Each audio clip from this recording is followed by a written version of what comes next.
Ikaw, pekeng nagtitinda ng gamot. Hindi ka karapat-dapat makita si Ninang. Lumayas ka. Mas mabuti pa kaysa sa isang tulisan na gaya mo. Ninang, inosente ako. Ako ang inosente. Ang pagkakataong makita si Ninang kukunin ko. Tigil.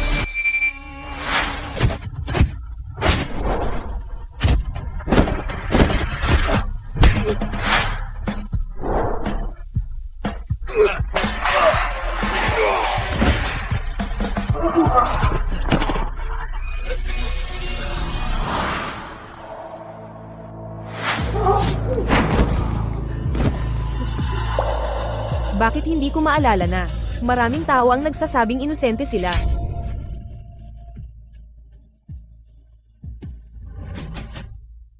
Ninang. Lahat sila lumalapit sa akin na nagrereklamo ng kawalan ng katarungan. Ilang sa kanila ang tunay na inosente. At naglakas loob ka pang lumaban. Na-memorize mo na ba ang Kodigo Penal?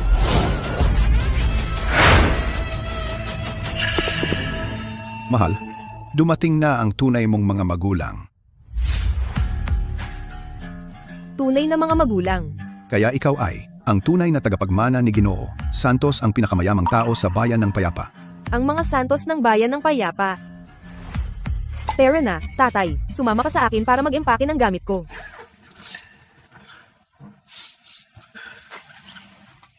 Tatay, kailangan ba talaga? Hindi naman ako hindi na babalik. Oh, mag-book ako ng pribadong kwarto para sa mga magulang mo. Imbitahin din silang manatili rito. Kalokohan iyan. Babalik lang ako para tingnan. Ako, kailangan ko pa ring bumalik at alagaan ka. Ang pagkakakilanlan mo ay espesyal. Nagsinungaling ako sa kanila, sinasabi. Taga-probinsya ka. Huwag kang magkamali. Naiintindihan ko. Huwag kang mag-alala. Aalis na ako. Nag-aalala lang ako sa tunay mong mga magulang. Tingnan mo ang piitan na ito na puno mo. Wala nang natitirang espasyo.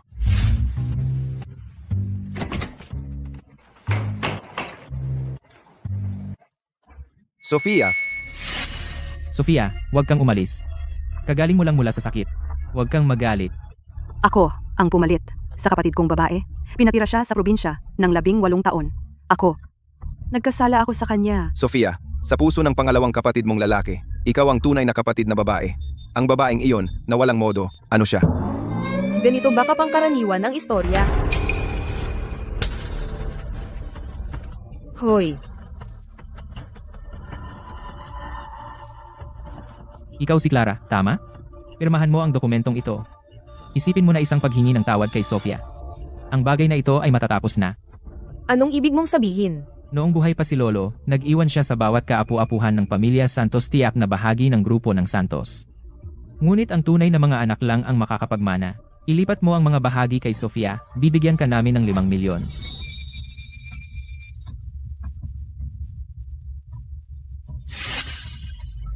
Pirma. Bigla akong hinahanap.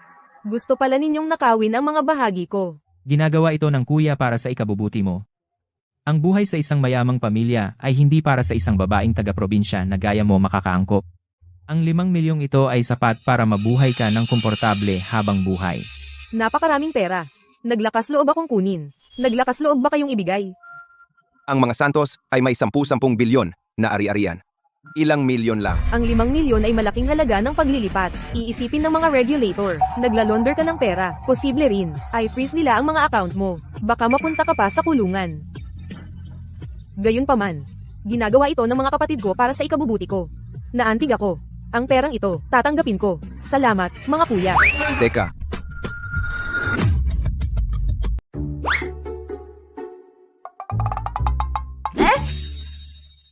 Bakit mo kinuha yan? Hindi mo ako palalayasin. Nagbibiro lang ako kanina. Itong card. Itatago ko na lang para sa'yo. Tuloy po kayo sa bahay.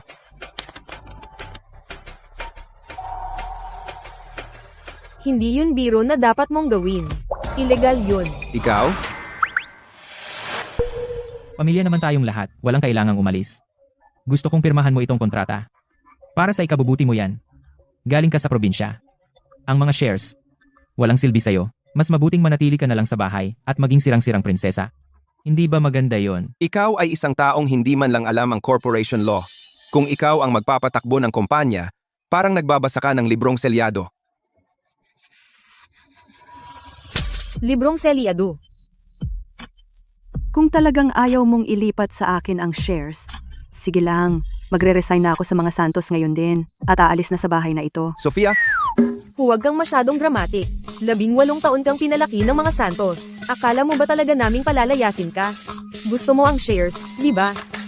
Sige, ililipat ko na sa'yo. Eto, kumuha ka ng panulat. matalino. Ate, ang bait mo naman. Isang tunay na probinsyana. Kaunting kabutihan at nasalo na siya. Kapag pumirma ka, ang pamilyang ito ay wala ng lugar para sa'yo.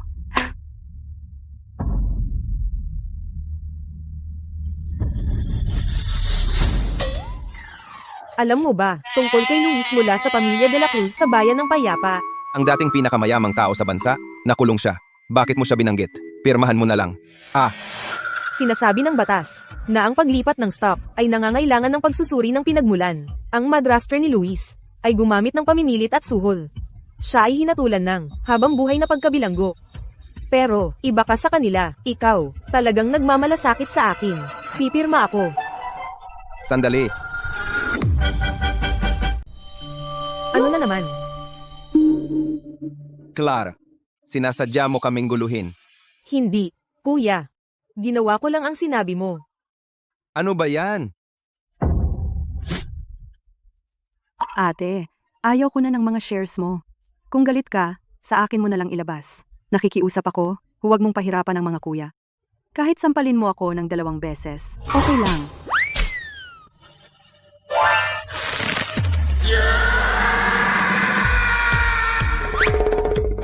Ito ang unang pagkakataon na may narinig akong humingi niyan. Sige, gawin natin. Walang anuman. Clara, luhod ka ngayon. Humingi ka ng tawad sa kanya. Kuya, hindi ka pwedeng bastos-bastos na manampal ng tao. Itong sampal na ito, makukulong ka ng 5 araw. Tingnan mo, sa ganyang intensyon na manakit. Baka 15 araw pa. Itong sipa, 1 buwan. Si Sofia ang una mong sinaktan. At sa tingin mo tama ka, bitawan mo ako. Sige. Ang puwet ko. Buwisit. Kalokohan. Sinabi mong bitawan ko, hindi ko kasalanan. Tulad noong hiniling ng kapatid ko na sampailan ko siya. Sa pahintulot ng biktima, hindi ito maaaring kasuhan. Siguradong baliw ako. Sinusubukan kang kausapin. Sa bayan ng Payapa, ako si Gabriel. Kaya kitang patayin sa kahit anong paraan na gusto ko at mamamatay ka sa paraang iyon. Sa isang pitik ng aking daliri, kaya kitang ipawala. Oy, kuya, ito ay isang lipunang batay sa batas. Ang sinabi mo lang ay maaaring ituring na pananakot, pagbabanta sa personal na kaligtasan, paghihimok, pananakit, at organisadong krimen. Ikaw ay papatayin sa pamamagitan ng firing squad. Ang aming pamilya ay hindi talaga isang gang ng underworld, di ba? Tama na.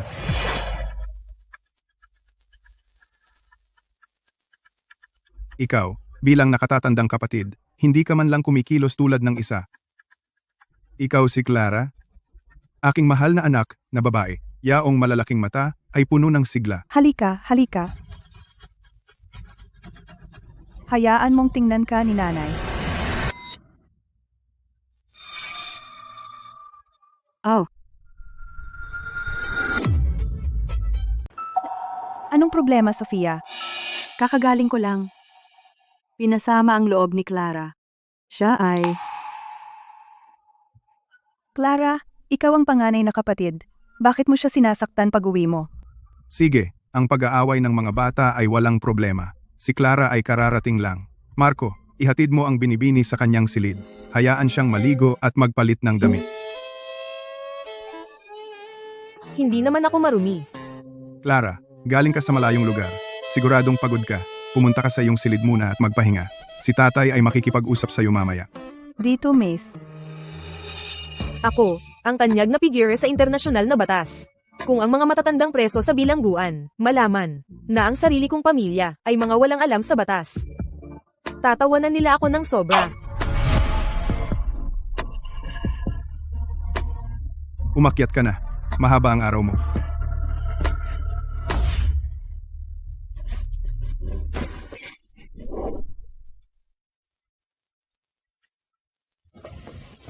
Ikaw at ang babaeng iyon noon ay magkapareho. Marco, matagal ka na bang kasama ang mga Santos? Mahigit 20 taon. Alam mo ba kung paano ako nawala noon?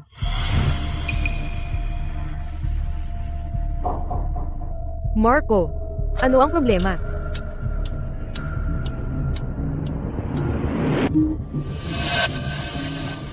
Miss, kailangan mong umalis ngayon. Ang pamilyang ito ay mga walang awang demonyo na lumalamon ng tao ng walang bakas. Sige, sabihin mo. Noong araw, napalitan ka ng pangalawang anak na babae.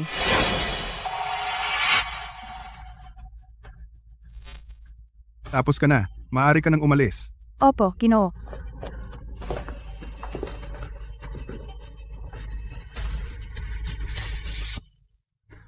Anak, ito ay isang eksklusibong kwintas para sa mga anak ng pamilya Santos. Nagkamali ka noon. Mula ngayon, magbabayad na si tatay sa iyo. Clara, Sofia, ay lumaki sa tabi ko at alam na alam ang negosyo ng Santos. Ang mga bahagi sa iyong mga kamay. Maari mo bang ilipat ang mga ito sa kanya bilang regalo? Clara, pinaiyak ka lang ng walang dahilan. Buti nga sa'yo. Dapat alam ko na. Tatay, hindi naman sa ayaw kong magbigay. Natatakot ako sa chismis. Tingnan mo, sa sandaling bumalik ako at ilipat ang mga bahagi. Ang mga hindi nakakaalam, baka isipin na ibinalik mo ako para sa bahagi, para lang makuha ako pabalik. Masisira nito ang imahe ng pamilya Santos. Mas maalalahanin ka. Huwag magmadali dito. Bukas, maayos kong ipakikilala sa ating pamilya. Ngayon, magpahinga ka ng maaga.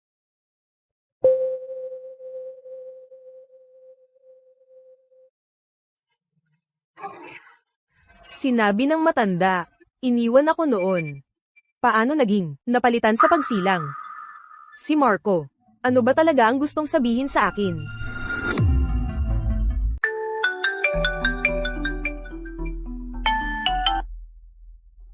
Matanda, Clara, kumusta ka dyan? Maayos ba ang pakikitungo nila sa iyo? medyo maayos naman. Babalik ako sa ilang araw. Siya nga pala, maghanda ka ng mga lugar sa bilangguan.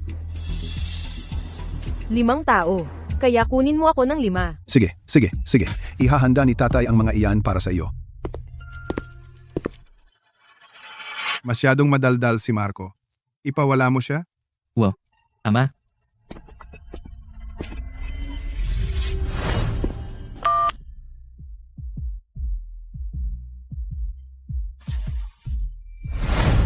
Isang tracker. Hindi rin ako banal. Pero talaga kang hayop.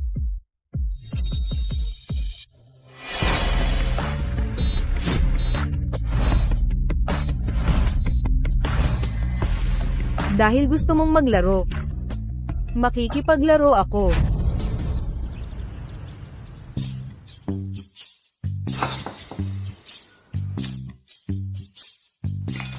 Basta siya'y probinsyana lang, walang modo. Pinaghintay ang buong pamilya sa kanya. Bakit kailangang maging formal sa bahay? Mauna na kayo, susunod ako. Bakit ako hintayin? Gusto mo bang pakainin kita? Sige, maupo ka muna at kumain. Ang mga patakaran, malalaman mo na lang mamaya. Kumain ka.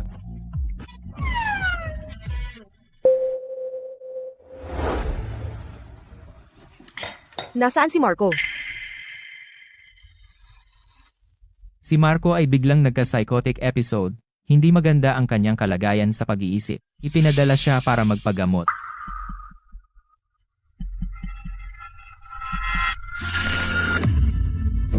Hindi mo ba siya mababaliw?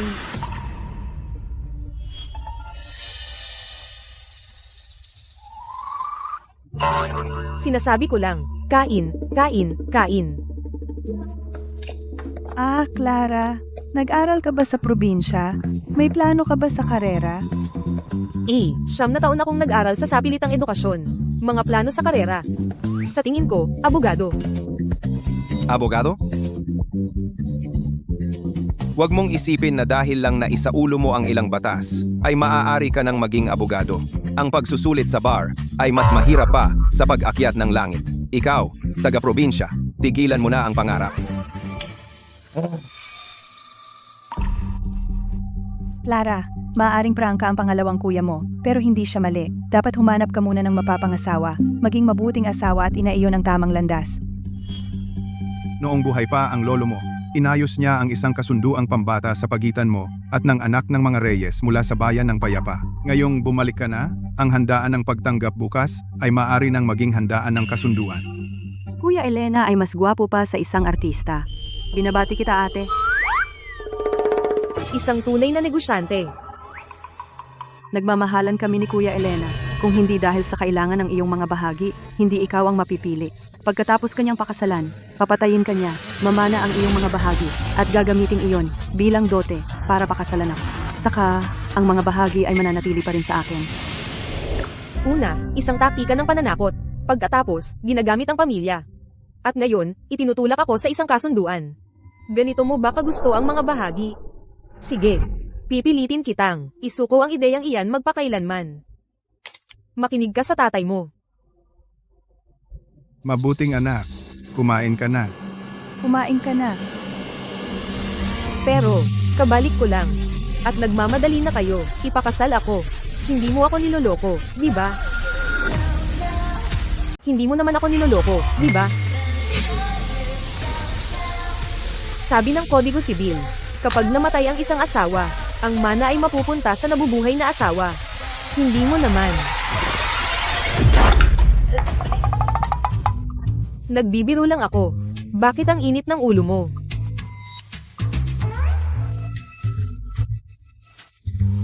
Tinakot mo ako. Akala ko talaga may nahanap siya. Kailan mo ako dadalhin para makilala ang nobyo ko?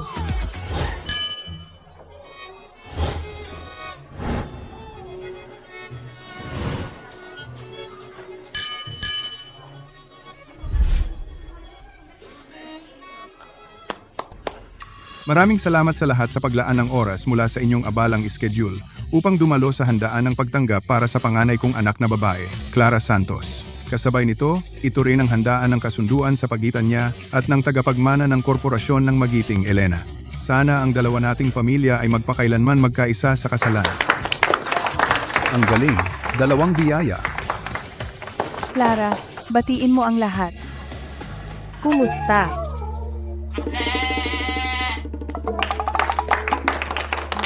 Tanga, kahihiyan ka sa mga Santos. Baya, kung gagamitin ko lang ang aking alindog, siguradong mananalo ako sa kanya. Hindi. Sa totoo lang, sa tingin ko, si Binibining Santos ay talagang espesyal.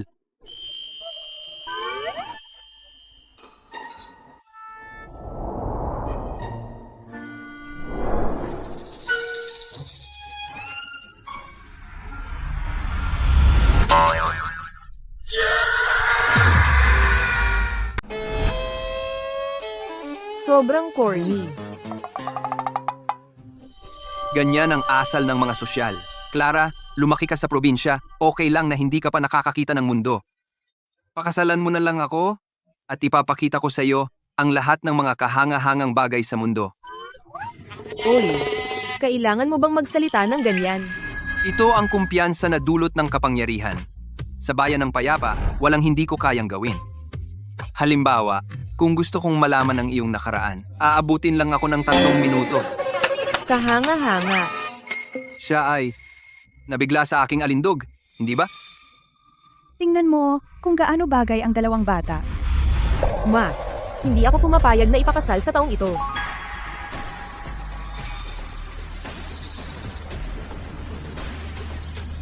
Ayon sa Artikulo 253 ng Kodigo Penal, ang pagnanakaw ng personal na impormasyon ng mga mamamayan ay may parusang hanggang 3 taong pagkabilanggo o pagkakulong. Ginoo Reyes, ang sinabi mo lang, hinahamon mo ba ng hayagan ang batas? Ang mga Santos ay sumusunod sa batas. Paano kami makakapag-asawa sa isang pamilya ng mga kriminal na ganyan? Andres, ano ang kahulugan nito? Paano mo nagawang hayagan insultuhin ang pamilya ng magiting? Pamangkin, paano mo naman naisip iyon? Misunderstanding lang. Clara, humingi ka ng tawad kay Ginoo Reyes ngayon din. Bakit ako hihingi ng tawad? Siya ay pinaghihinalaang gumawa ng krimen.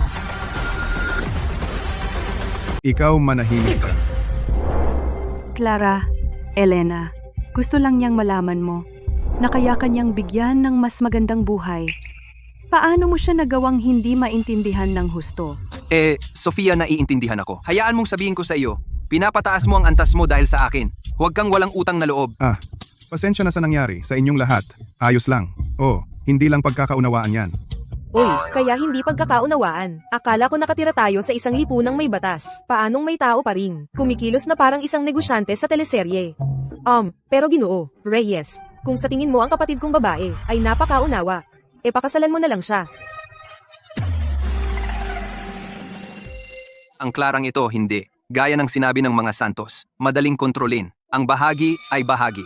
Kahit kanino ito, kumuha muna tayo ng bahagi.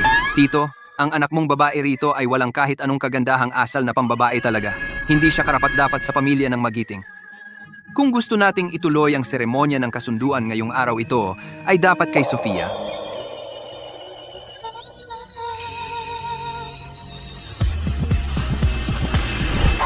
Tingnan ninyo ako. Ang kapatid kong babae ay walang bahagi. Si Ginoo Reyes ay pinapakasalan siya dahil sa tunay na pag-ibig. Ang swerte mo, ate. Wala kang bahagi. Hindi ka rin ba anak ng mga Santos? Hindi, makinig ka. Ipapaliwanag ko. Sofia, ay hindi tunay na anak ni nanay at tatay. Ako ang lehitimong anak. Pero, kung walang shares, ano namang pinagkaiba? Kayong dalawa ay tunay na magkasintahan, di ba? Kaya si Sofia na ito, hindi ba tunay nilang anak? Ito ay ginagawang isang tanga, di ba? Andres, huwag mong kalimutan. Noon, itinaas ng tatay ko ang pamilya ninyo, ang mga Santos, sa tuktok ng kayamanan ng bayan ng Payapa. Sa tingin ko, panahon na para magbago. Hoy, Ginoo Reyes. Elena, Tingnan mo ang iyong ginawa. Alam mo ba na ang pag-insulto sa kanilang pamilya ay nangangahulugan para sa ating pamilya? Clara, ano ba talaga ang sinusubukan mong gawin? Sinusubukan kong iligtas kayong lahat. Ang Kodigo Sibil ay tahasang nagbabawal ng sapilitang pag-aasawa. Bakit wala kang alam tungkol sa batas? Hindi ikaw? Sa pilitang pag-aasawa?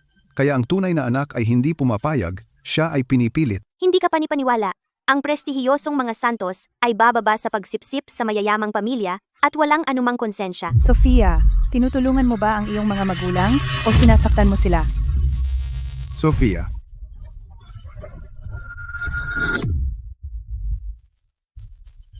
Clara, ngayon, dahil sa iyo, kami, ang mga Santos, ay nawalan ng mukha. Iniligtas kita, alam mo ba? Mas mabuti nang mawalan ng mukha kaysa makulong. Ikaw, Kalimutan mo na. Dahil sa ganito na, dapat nating isipin kung paano ayusin. Gusto ko na siyang palayasin noon pa. Wala siyang iba, kundi isang malas. Sofia, kasalanan ko lahat. Mga mata ko. Sofia. Si Sofia ay palaging nagdurusa mula sa katutubong pag-ulap ng kornea. Kakagaling lang niya sa operasyon at sinabi ng doktor na hindi maaaring masyadong maging balisa. Ngayon ay pinalala mo ang kanyang kalagayan. Clara, dapat kang mamatay. Kumusta ang pasyente? Ang nakababata kong kapatid na babae ay bumalik ang pag-ulap ng kornea. Inuutusan kita na mag-ayos ng corneal transplant surgery kaagad. Ang mga kornea ay pangunahing nagmumula sa mga kusang donasyon. Ang minimum na paghihintay ay 1 buwan. Pinapahirapan mo ako. Paano ang kusang donasyon mula sa isang miyembro ng pamilya?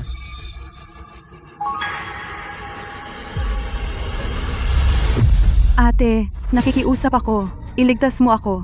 Ayokong mabulag. Ha? Pwede mong gamitin ang akin. Clara, si Sofia ay maaaring hindi mo tunay na kapatid, ngunit ang iyong ina at ako ay palagi naming itinuturing siyang sarili naming anak. Maawa ka sa kanya. Ikaw ang nagdulot nito. Utang mo sa kanya. Nanay, ganon din ba ang tingin mo? Clara?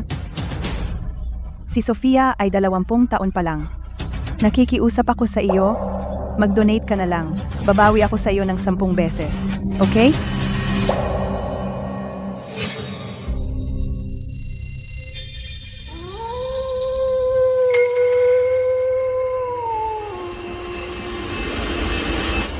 Wow, moral blackmail. Kaya iyon pala ang tungkol dito.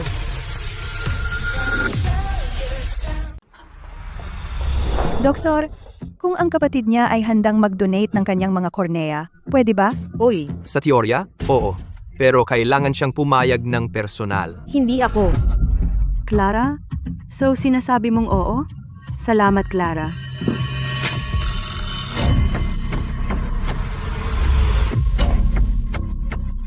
Clara, salamat.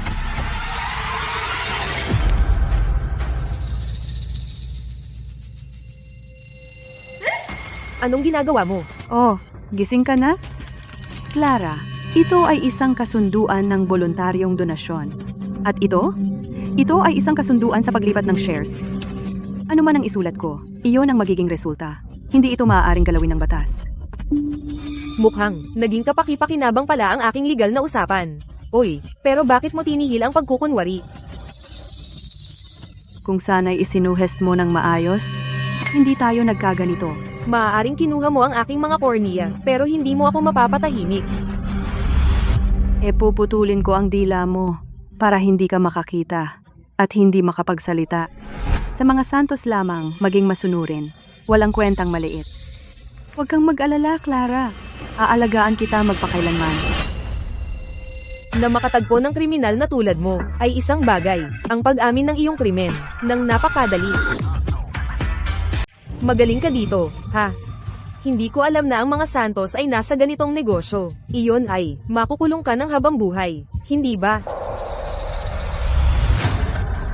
Huwag mong isipin na ang pagbanggit ng ilang termino ay makakatakot sa amin. Kuya? Ate? Siguradong nabobo kayo sa probinsya. Akala mo ba talaga na ikaw ay tanyag na? Ninang ng mundo ng batas? Oh, alam mo ang tungkol sa ninang. Sino ang hindi nakakaalam ng pangalan ng ninang? Hindi lang siya alamat sa batas, kundi mayroon din siyang kakayahang panlaban na antas gangster. At ikaw? Isa ka lang mahirap, babaeng ligaw. Sunggaban mo siya. Talaga bang pumapayag siya? Hindi tayo lumalabag sa batas, di ba? Walang silbi. Ano ang tinatawanan mo? Sigurado ka bang gusto mong maging hindi makatwiran? Hindi ka man lang makagalaw ngayon. Ano ang nagpapaisip sa iyo na makikipag-usap ka ng makatuwiran sa akin? Sofia, sunggaban mo siya.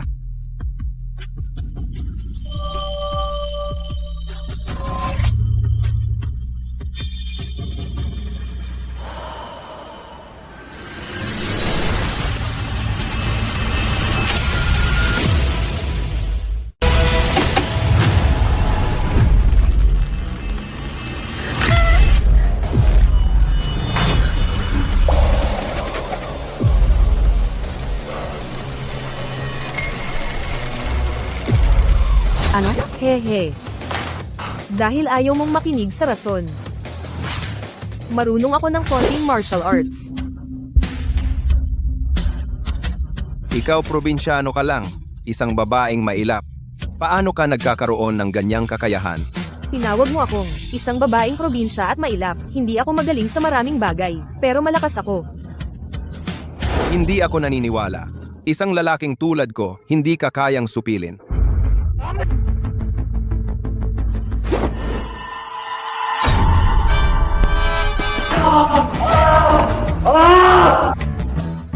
Kuya? Binti ko, SHH, huwag kang maingay. Gasgas lang yan. Tingnan mo ang sarili mo. Ang kaawa-awa. ikaw. Kayong mga walang silbing tanga, ano pang hinihintay nyo? Sakuhin nyo siya. Mag-isip muna ng mabuti. Ang pagtulong sa krimen ay may 10 taon na pagkakakulong. Ay, hindi. Mali ang pagkakaintindi mo. Kung hindi makita ang consent form, hindi ka namin gagalawin. Bumalik kayo. Ikaw, halika. Ngayon, tayong 3 na lang. Ano ang gusto nyong laruin? Bakit ka tumatakbo? Mahal kong kapatid na babae. Hindi mo ba sinabi na masama ang iyong mga mata? Ngayon ay, bibigyan ko sila ng magandang lunas. Okay. Sofia, Sabihin ko sa iyo, kung maglakas loob kang saktan ako, sina mama at papa, tiyak na palalayasin kanila mula sa mga santos. Ginagawa itong mga pangit na bagay. Alam ba nila? Wala kang pakialam. Sofia,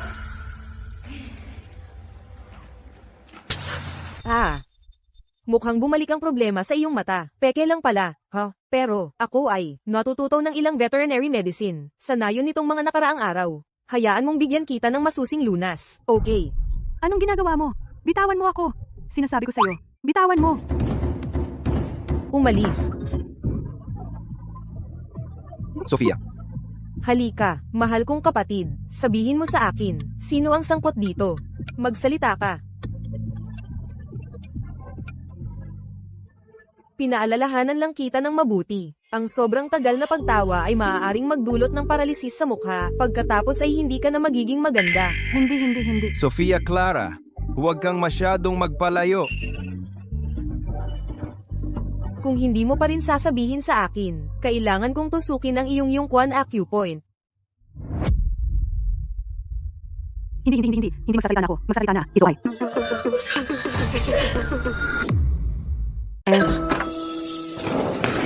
Anong ginagawa mo? Nanay, tatay, Kuya, Anong nangyayari? Okay ba si Sofia? Sayang, muntik ko nang makuha. kuya, nanay at tatay, nandito na kayo sa wakas. nanay, tatay, iligtas niyo ako. Nabaliw na si Clara. Sabi niya, papatayin daw ako at ang pangalawang kapatid natin.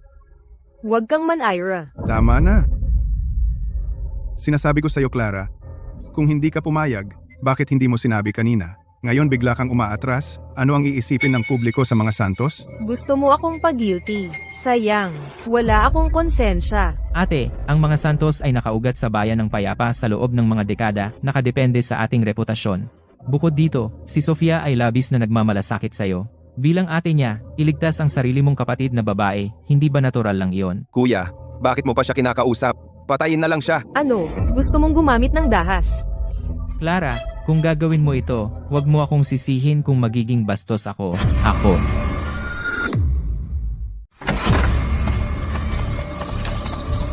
Guard. Sila ang gumagawa ng gulo sa ospital. Sino ang gumagawa ng gulo? Akala ko may importante darating. 2 guard lang pala. At naglakas loob kayong makialam sa mga usapin ng mga santos. Lumayas kayo dito. Gabriel, Hindi ba ito yung mga gustong mag-donate ng kanilang kornea, yung 2 magkapatid? Paano nangyari ito? Hindi naman nila pinipilit ang donasyon, di ba? Eksakto. Mas mabuti pang magpaliwanag kayo o tatawag kami ng pulis. Ginoo, sa totoo lang, ang bagay na ito, kasalanan ko lahat. Ang mahina kong kalusugan ang dapat sisihin. At sumasakit ang mga mata ko. Huwag sisihin ang kapatid ko sa pag-atras at hindi pag-donate ng kanyang kornea sa akin. Pero, walang kasalanan ng mga kapatid ko. Nag-aalala lang sila sa akin at napunta sa ganitong pagkakasugatan. Oo. Tingnan mo ang binti ko.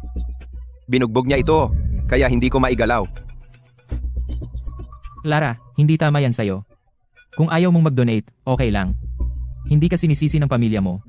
Pero hindi ka pwedeng gumamit ng karahasan at saktan ang sarili mong pamilya.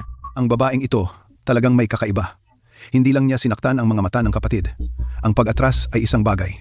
Pero paano niya nagawang saktan ang kapatid? Mukhang mabait sa labas, pero sa likod, nanggugulang siya. Sige. Ang galing-galing mo magpalsipika ng katotohanan, di ba? Ang acting mo. Oscar, dapat may utang sa iyong estatwa. Pero alam mo, sayang. Yung nangyari. Na-record ko lahat. Binigyan ako ni tatay ng pendant. Natuklasan ko sa loob nito. May camera pala. Pwede pang kumonekta sa phone ko at i-play ang mga recording. Salamat, tatay.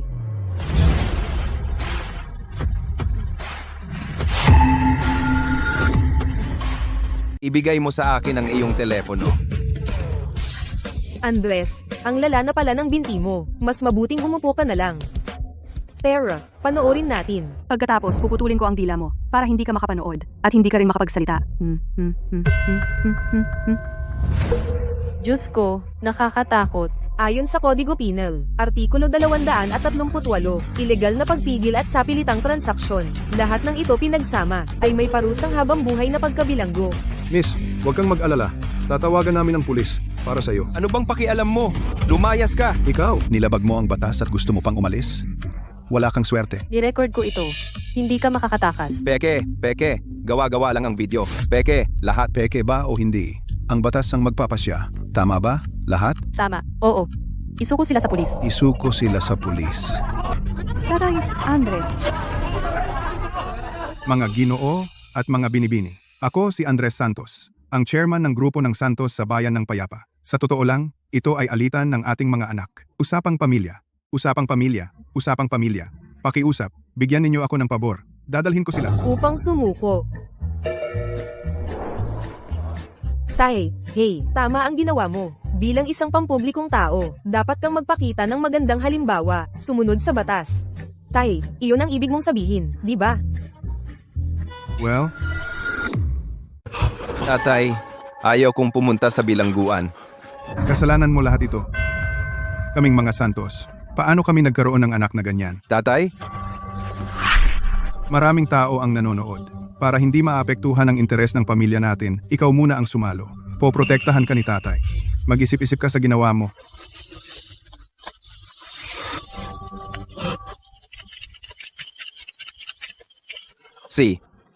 Susuko na ako. Ako ang pumilit sa kapatid ko na makipagtulungan. Dalhin na ninyo ako. tara na.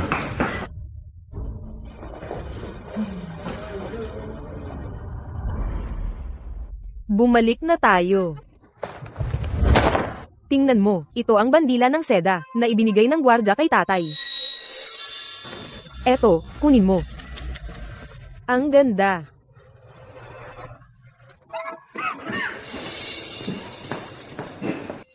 Walang oras para makipagkulitan sa kanila. Kailangan kong humanap ng tutulong sa akin na alamin kung paano ako nawala noon. Pasensya na, Clara. Natatakot lang ako na pag nabulag ako, hindi ko na kayang alagaan sina nanay at tatay. Kaya nagpadala ako sa emosyon ko at nakinig sa pangalawang kapatid kong lalaki. Ikaw ay isang mabait na tao? Patawarin mo ako, okay? Clara, ang kamera, ang nagtanim niyan ay ang pangalawang kapatid niyang lalaki. Si Sofia ay biktima rin. Pwede mo bang huwag ipalaganap ang mga video na iyon para hindi maapektuhan ang kinabukasan ni Sofia? Ah. Sige, Nay. Salamat, Clara. Huwag kang magdiwang ng maaga. Ang shares ng mga Santos magiging akin din iyan sa kalaunan. Sofia, tingnan mo ang iyong sarili ngayon. Ang iyong mga mata ay napakaliwanag. Ang gamutan noong nakaraan ba? Talagang epektibo. Sige. Salamat sa iyong masahe, Clara. Hindi tayo pwedeng maging pabaya. Ang tradisyonal na gamot ay mabagal ang epekto. Hindi sapat ang isang masahe. Halika. Ano ang gagawin mo kay Sofia? Relax lang. Pinapalakas ko lang ang gamutan. Sabi ng doktor, ang kakulangan ng kidney essence ay nagdudulot ng malabong paningin. Ngayon, gagawin ko ang lahat sa iyong kidney reflex points para bigyan ka ng lubos na gamutan. Igil.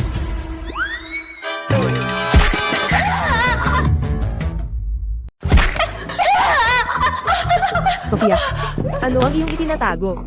Hindi. Gumaling na ako. Babalik na ako sa aking silid. Mukhang magaling ang aking paraan. Hindi na kailangang magpasalamat, Sofia. Babalik na ako sa aking silid ngayon.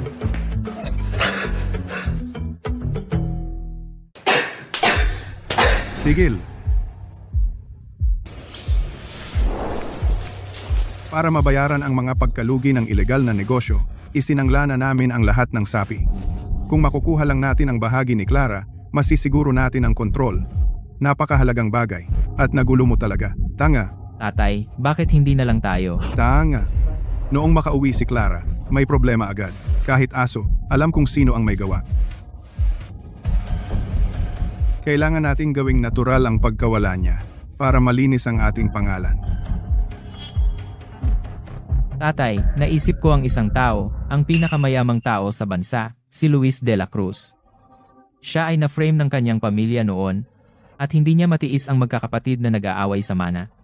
Ngayon, sa tulong ng kanyang ninang, nakalabas siya ng bilangguan, at natutunan pa ang kanyang tunay na kakayahan kung makukuha natin siyang makialam. Hindi ba ito malulutas?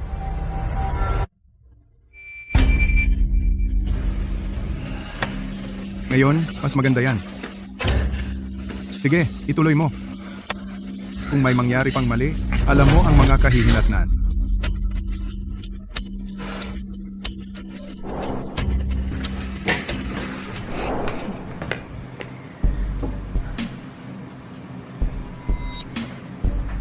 Luis, hindi mo ba sinabi na babayaran mo ako sa paglilinis ng iyong pangalan?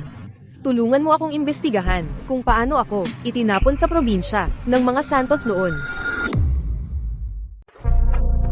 Gino, de la Cruz, ang bagong natagpuang anak na babae ng mga Santos, pinagbintangan ang aking pangalawang kapatid at ipinakulong para labanan ang yaman ng pamilya. Binaliktad niya ang mga Santos. Luis, hindi ko rin alam kung paano ko nagalit ang aking kapatid na babae mula nang bumalik siya. Palagi akong sumusunod sa kanya. Pero siya ay sinusubukan akong patayin. Wala na talaga kaming ibang pagpipilian. Kaya naparito kami upang humingi ng tulong sa iyo. Ninang, hindi ko kailanman mababayaran ang iyong kabutihan. Kung mayroon kang anumang kahilingan, utusan mo lang ako. Tumutulong lamang ako sa mga napi. Wala akong hinahangad na gantimpala. Pagkatapos mong makalabas, maging mabuting tao ka lang.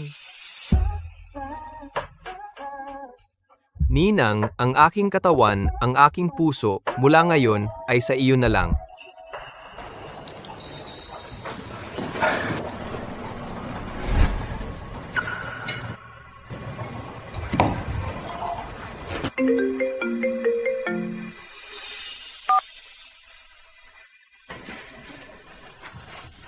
Ginoo, de la Cruz, basta't handa kang tumulong kami. Ang mga Santos ay handang isuko ang alok sa CBD ng Bayan ng Payapa, kahit handang ibigay ang aking sarili sa iyo.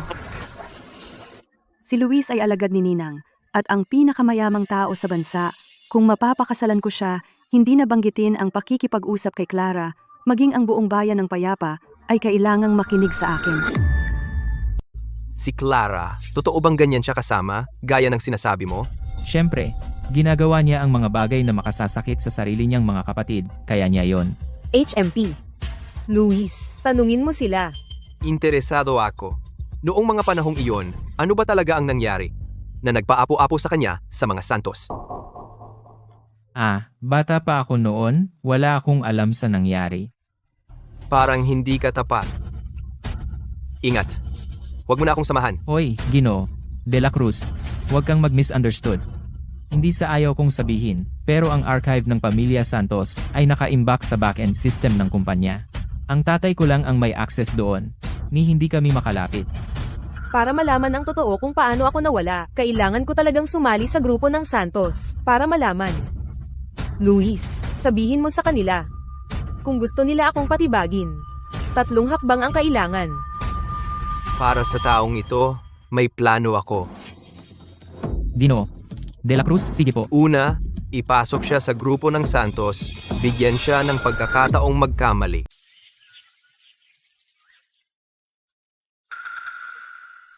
Hoy ate, gusto mo ba itong damit? Binili ko to para sa'yo. Bakit mo ako binibigyan ng damit? Clara, ang nanay mo at ako ay hindi sapat ang pag-aalaga sa'yo. May shares ka, dapat kang nasa negosyo ng pamilya at tulungan akong patakbuhin ang negosyo. Clara, si tatay ay nag-ayos ng posisyong VP para sa'yo. Pwede ka nang magsimula ngayon. Pero wala akong alam. Paano kung magkamali ako? Clara, lahat kami ay may tiwala sa'yo.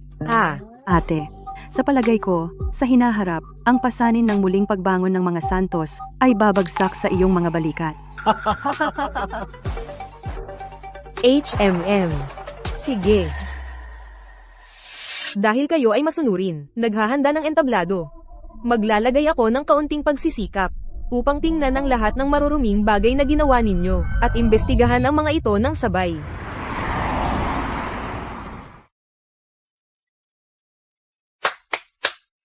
Lahat, lumapit kayo rito.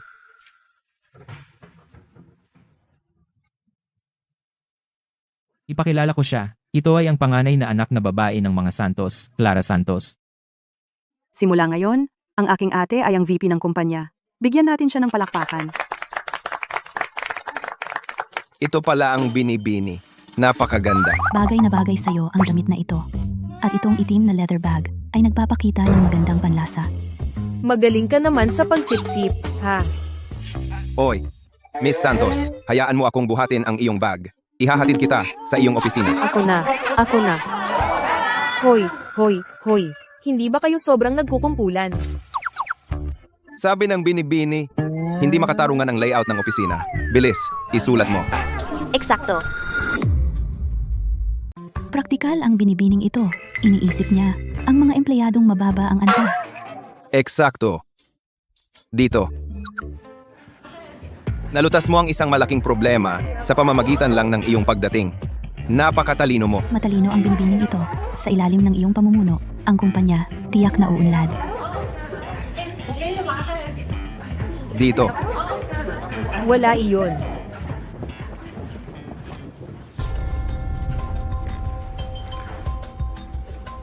Ito ang ikalawang hakbang na binanggit ni Ginoo de la Cruz, binabaha ng papuri. Una, hayaan siyang maging lubos na mapalaki ang ulo, pagkatapos, bigyan ng nakamamatay na suntok. Gayunpaman, paano kung magkaroon siya ng masyadong mataas na access?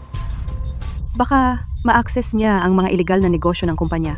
Kung malaman ni Ginoo, De La Cruz na niloko namin siya, magkakaproblema tayo. Ang firewall ng mga Santos ay world class. Dahil sa limitadong kakayahan niya, walang paraan para makapasok siya. Bukod pa rito, sa basurang computer niya, gusto niyang i-hack ang sistema natin. Managinip ka na lang.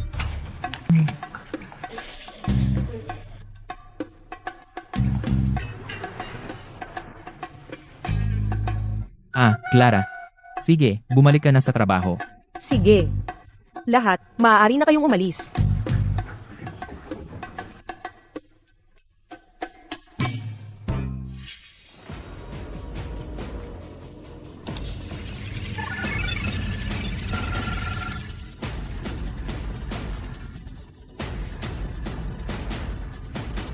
Luis, papasukin ng iyong mga hacker. Hanapin ang mga record tungkol sa akin mula 17 taon na ang nakalipas. Gusto kong malaman ang katotohanan kung paano ako nawala noon.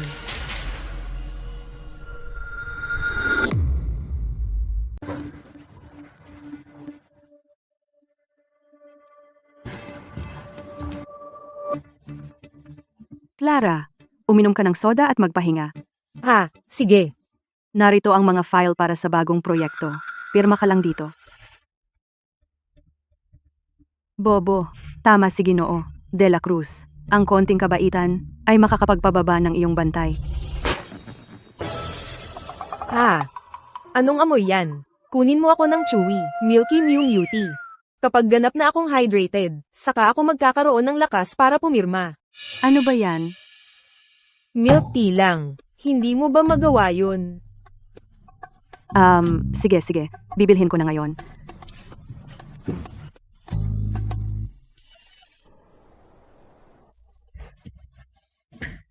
Hindi ito tipo ng milk tea. Kumuha ka ng iba. Gusto ko ng half sugar. Sofia, ang init. Gusto mo ba akong mapaso?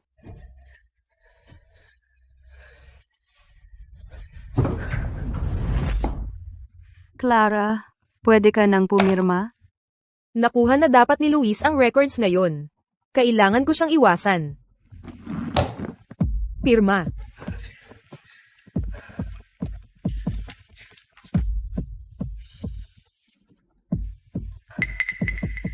Ano na naman?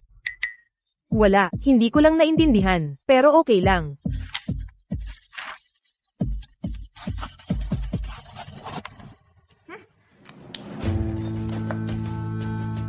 Clara, hindi ba ikaw ang mahilig mag-usap tungkol sa batas?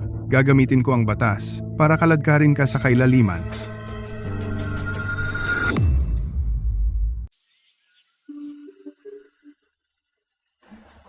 Clara, kumusta? Sa mga nakaraang araw sa kumpanya, nakaka-adjust ka na ba?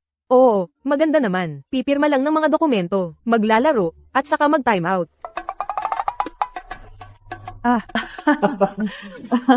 Sabi ni Luis, walang record sa system tungkol sa mga nagawa ko.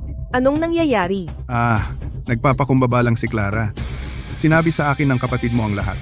Sa kumpanya, mahal ka ng mga empleyado. Nagdesisyon na si tatay, bukas ay magkakaroon tayo ng pulong ng mga may-ari ng sapi para parangalan si Clara. Pero ang ebidensya ng mga krimen ni Carlo, nasa akin na lahat. Kaya isama na natin ang kuya na iyon.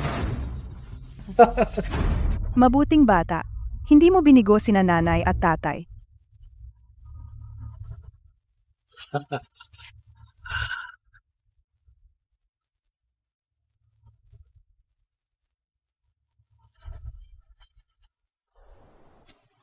Lahat, batiin natin ang bagong VP ng kumpanya, ang panganay na anak ng pamilya Santos, Clara Santos, sa entablado.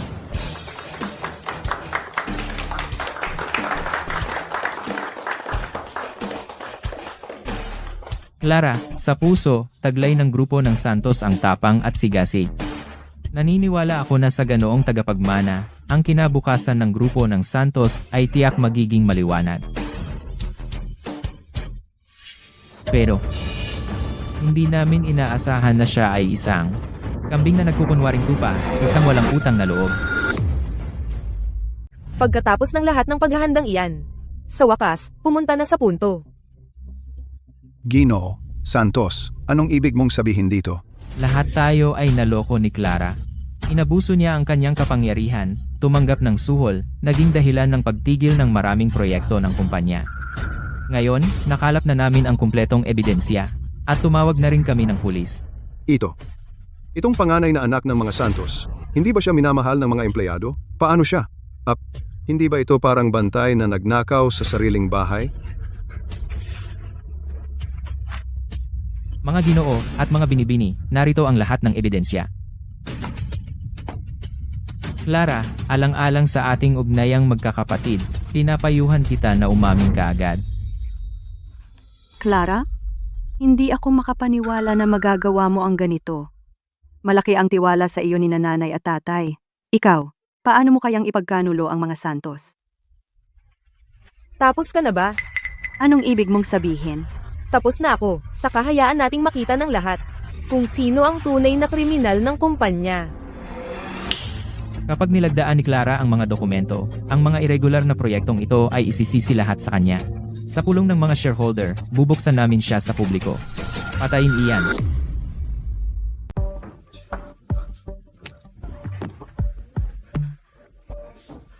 Hindi makakatulong ang patayin ito.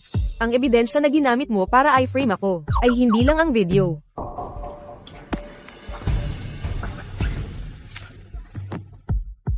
Ito ay ebidensya na nakuha ko, mula sa backend ng kumpanya. Ang kapatid ko ay nagpapatakbo ng kumpanya ng ilegal sa loob ng maraming taon. At ngayon sinusubukan niya akong i-frame. Lahat para makuha ang aking mga shares. Tingnan ninyo mismo.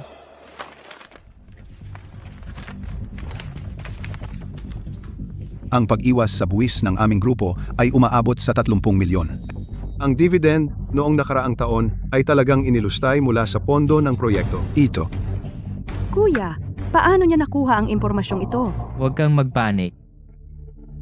Pinagkakatiwalaan mo ba ako o siya?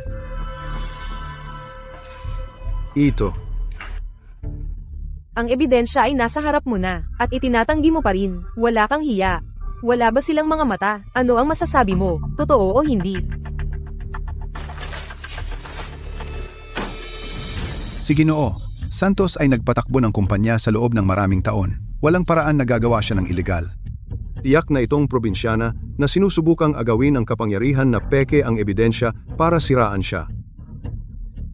Kaya pare-pareho lang kayo. Kapag dumating ang security officer, lahat ng nandito ay makakasaksi para sa akin. Gusto kong makita kung paniniwalaan ng security officer ang iyong mga kasinungalingan. Kaya lahat kayo'y nagkakaisa para sirain ako, ha? Ngayon mo lang nalaman. Uli na. Ang kuya mo ay nasa negosyo ng mga dekada. Umaasa ako dito. Tingnan mo yan, halos wala pang laki ang cerebellum mo. Parang wala talagang utak. HMPH. Puno ng butas ang palpak mong plano. At may lakas ka pang magsalita. Ang kuya mong to, umaasa lang dito. Ate, hindi ka makakatakas sa sisi. Baka mas mabuting umamin ka na lang. Sandali. Sinabi mo lang na ang plano ko. May mali? Gusto mong malaman? Sige, turan kita. Sige. Ang posisyon ko bilang vice-presidente, kailangan ng aproba ng board. Pero hindi ka nagpatawag ng board. Ibig sabihin, hindi ako ang VP. Kaya ang kontrata na pinirmahan ko, natural na walang bisa. Imposible. Paano naging imposible? Ikaw na walang alam sa batas ng korporasyon. Alam kong marami kang daya. Kaya espesyal akong naghanda ng taong haharap sa'yo. HMPH. Ang taong kayang humarap sa akin, hindi pa pinapanganak. Tawagan mo ko kapag dumating sila. Ate, huwag kang masyadong sigurado. Ang taong inimbitahan namin ay ang alaga ng ninang ng mundo ng batas. Ang pinakamayamang tao sa bansa, Luis de la Cruz.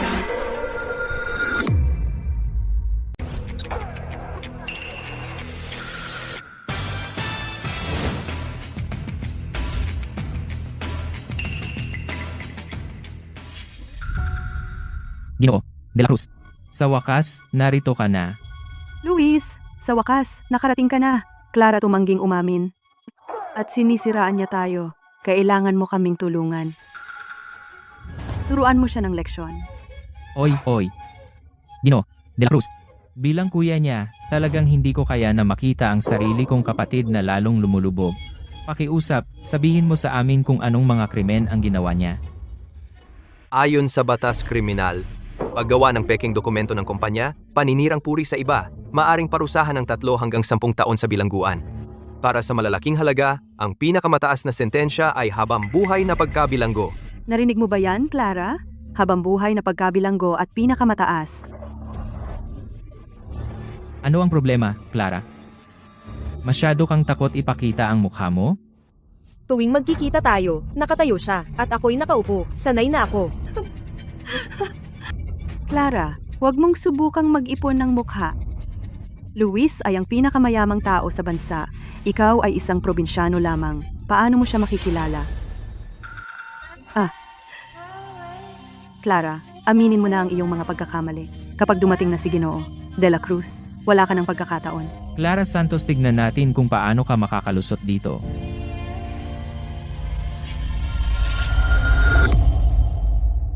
Kita mo angkop ba ang mga paratang ko? May kulang ba na kailangan kong idagdag? Hindi naman masama, sa palagay ko. Tumayo ka muna. Hayaan mo munang matapos ang round na ito. Ginoong De La Cruz, hindi ba siya nandito para tulungan si Ginoong Santos? Bakit siya yumuyuko sa kanya? Maaaring na ang katayuan ni Clara ay mas mataas pa kaysa kay Ginoong De La Cruz. Ginoong De La Cruz, ikaw? Ano ang ginagawa mo?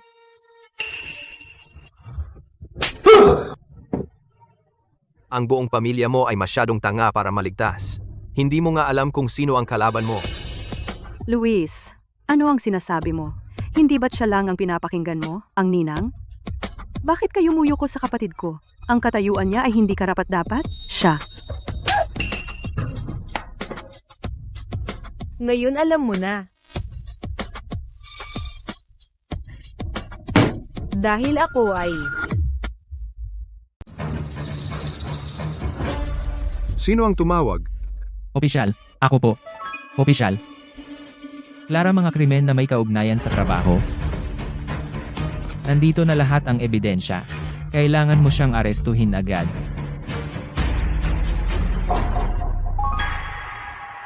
Pinasunod kita sa lungsod ng Ilog Tabing para hanapin ang buong sistema ng network. May swerte. Wala. Pinasunod ko ang mga tauhan ko na maghanap sa halos 20 taon ng mga online records. Wala talagang impormasyon tungkol sa iyo. Sa tingin ko, pinabura ni Andres ang lahat. Wala kang nahanap at na-compromise ang aking cover. Mukhang kailangan kong panatilihin ang aking cover sa loob ng mga Santos at pilitin si Andres na magsalita. Opisyal, handa akong makipagtulungan. Dalhin mo ako sa istasyon. Salamat sa iyong pakikipagtulungan. Hindi namin maling sisihin ang sinumang inosente. Tara na. Uy, sandali lang. Opisyal, walang. Ebidensya laban sa aking nakababatang kapatid na babae at sa akin. Kaya bakit kailangan naming bumalik? Para sa katanungan? Uy, sino ang nagsabing walang ebidensya? Sa computer na ito, nandito lahat ng mga kriminal na ebidensya laban sa kanya. Imposible. Paano siya nagkaroon? Kaya alam mo na pala mula pa noong una. Niloko mo ako.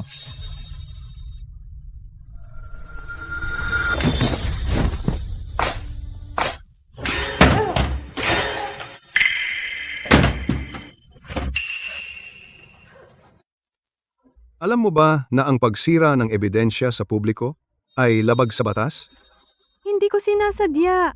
Ito ay isang computer na pangmilitar na nagkakahalaga ng 50 milyong piso. Kaya mo bang bayaran iyan?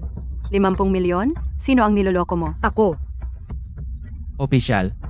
Ngayon wala na ang ebidensya.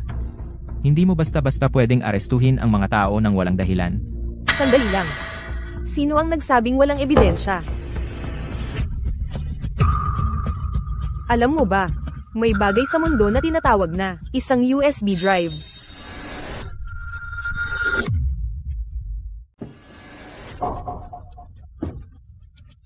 Sige, sumama muna kayo sa amin para sa investigasyon.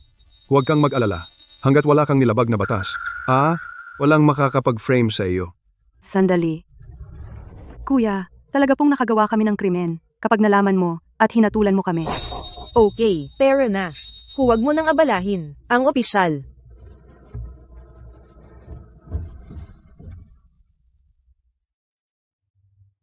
Ang tatay ko, para itago ang katotohanan, ay naghirap ng husto. Tiyak na hindi siya madaling magsumbong. Ano ang gagawin ko? Traidor ka. Ang kuya mo ay nakulong ng 30 taon dahil sa iyo. Kung hindi niya inako lahat ng mga kaso, hindi na sana bumalik si Sofia. Anong kinalaman ko doon? Hindi ko naman sila pinagkasala. Ikaw? Walang pusong hayop. Ngayon, ituturo ko sa iyo kung ano ang disiplina ng pamilya. Mas mataas ba ang disiplina ng pamilya kaysa batas? Sila ay naging ganito dahil hindi mo sila pinalaki ng tama. Bakit hindi mo disiplinahin ang sarili mo? Naglakas loob kang sumagot sa akin? Ako. Papaano mo ako nasasagot ng ganyan? Ako. Let it go. Tatay, bubugbugin mo ba ako hanggang mamatay? Hoy, Clara, tigilan mo na. Nagbibiro lang ang tatay mo. Imposibleng saktan ka talaga niya. Ate, sasaktan mo ba talaga si tatay? Hoy, Ano bang ginagawa mo? tatay, ang pang-aabuso sa pamilya ay labag din sa batas. Malayo ka na sa iyong kapanahunan. Kung seryoso kitang susugurin, nasa kulungan ka na ngayon. Disiplinahin ko lang ang sarili kong anak. Anong batas ang nilalabag ko? Bitawan mo ako. Hoy. Tatay, alam mo ba kung bakit ang kuya ay nakulong ng 30 taon? Dahil sa ilegal na pangangalap ng pondo. Tatay, bilang chairman, maaari ka ring masangkot. Ganoon ba kaseryoso? Tatay, kung nasangkot ka, sugis ko na, sumuko ka na ngayon, para makakuha ka ng mas magaan na sentensya. Oh, alam mo, tatay, tatawagan ko ang pulis para sa iyo. Hoy. Bakit mo tatawagan ng pulis? Paano ako masasangkot? Clara, ang tatay mo ay naghanap sa iyo ng maraming taon. Marami siyang pinagdaanan. Paano mo siya maiisip ng ganyan? Tama. Kung natatakot kang idamay ka namin, pwede ka munang umuwi sa probinsya. Pero, kailangan mong iwan ang iyong mga shares. Gusto mo talaga ang shares ko? Posible bang ang pagkakawatak sa akin ay may kaugnayan sa aking shares? Oh, tatay, ang mga Santos ngayon ay nasa kritikal na sandali ng buhay o kamatayan. Makikibahagi ako sa pamilya hanggang kamatayan. Gusto mo ang shares ko, ha? Pagkatapos ay, Sa iyong mga bahagi sa Ang Mga Santos, siguradong malalampasan natin ito. Ate, alam ko na. Uunahin mo ang pamilya. Naku, makinig ka anak. Huwag kang mag-alala. Hindi hahayaan ni tatay na masayang ang sakripisyo mo. Kapag naging stable na ang kumpanya, siguradong babayaran kita ng doble. pero, ilan ba talaga ang shares ko? Paano nila malulutas ang malaking krisis ng grupo? Kung malaman ni Clara na ang kanyang bahagi ay kontrolado, na may kapangyarihang magpasya sa buong grupo ng Santos, paano niya ibibigay sa atin ng kusa? Anak, hindi ka gaanong nag-aral. Ang mga bagay na ito tungkol sa shares sasabihin ko sa'yo, pero hindi mo maintindihan. Kaya, makinig ka na lang sa tatay mo, di ba? Gawin mo ang sinasabi ko. Pirmahan mo na lang ang dokumento. Tatay, paano kita tatanggihan sa kahit anong gusto mo? Pero natatakot lang ako na baka mapahamak ka. Ano? Mapapahamak ako? Ngayong iniimbestigahan pa lang ang kumpanya. Ang anumang paglipat ng bahagi, makakaakit ng atensyon ng pulisya. Pero tatay, tapat at matapat ka, walang bahid. Kaya tiyak na hindi ka takot sa investigasyon. Pipirmahan ko na ngayon. Hoy, teka. Ako. Nag-overreact lang si tatay. Sa totoo lang, ang pamilya may pera pa para makaraos tayo. Kapag naging stable na ang kumpanya, pag-uusapan natin ang equity mamaya. At sasabihin mong walang kainahinala, tingnan mo kung gaano kayo natatakot. Sofia, tingnan mo, sa mga nakaraang taon, binigyan ka ni na mami at daddy ng malaking baon. Dapat nasa 10-10 milyon na yan ngayon. Ngayon, ang pamilya ay nangangailangan ng pera. Pwede mo yan ilabas para tulungan kami. Aksidente kong nabasag ang computer ni Clara. Ang 50 million kong ipon, lahat napunta sa pagbayad ng computer niya. Ano? Anong computer? Ang nagkakahalaga ng 50 million? Hindi ko alam. Pero sabi ng ate ko, kung hindi ako magbabayad, makukulong ako, kasama ng lalaking yon. Sinabi ko sa iyong huwag magpadalos-dalos, pero pinilit mong sirain yan. Ngayon kita mo ang nangyari. At sa harap pa mismo ng security guard. Kaya wala akong choice kundi, atubiling tanggapin ito. Ikaw, Sige, walang problema. Hindi mo ba binigay ang pera sa ate mo? Clara, nasaan ang pera? Ang pera na yon ay para sa bayad sa computer. Ginamit ko ito para bumili ng computer. Ano?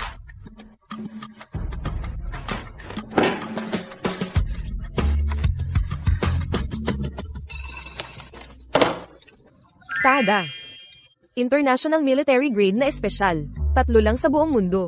Mas maganda ang specs nito kaysa sa nauna. Salamat, ate. Ang gastador mo. Una, yung 2 mong kapatid na lalaki. At ngayon kumukuha ka ng 50 milyon para bilhin itong sirang computer. Sa tingin ko'y sobra na yung pagiging maluwag ko sa'yo. May tao. Kunin ang cellphone niya, computer, at lahat ng electronics. At ilabas lahat. Kumpiskahin. Hoy.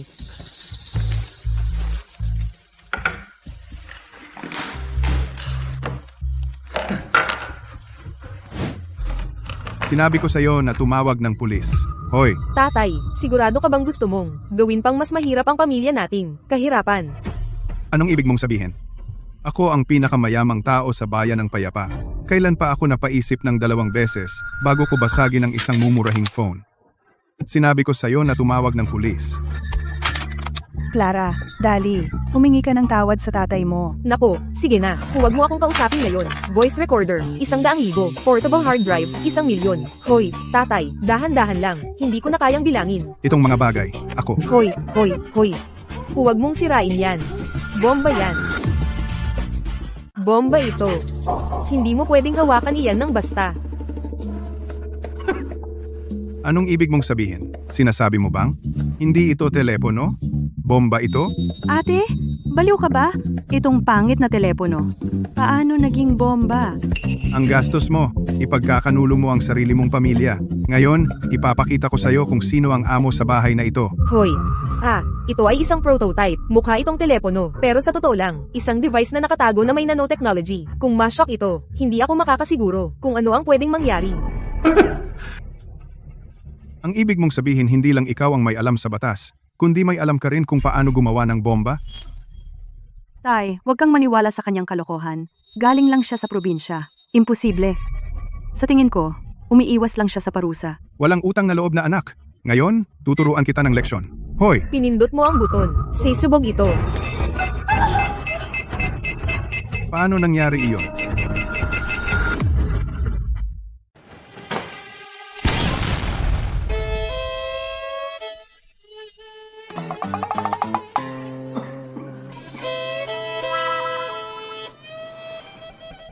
Tulong? Ambulansya. Tatay? Andres, Andres. Mukhang, hindi ito gumana. Hindi pa narating ng kapangyarihan. Ang antas ng bomba nuklear. Ikaw. May tao! Tumawag ng ambulansya!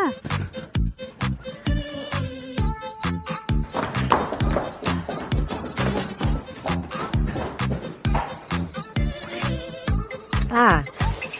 Sa wakas, katahimikan at katiwasayan. Oh. Ang pinakamapanganib na lugar ay ang pinakaligtas. Saan kaya itatago ni Andres ito? Maliban sa aking silid-aralan, maglibot-libot kayo.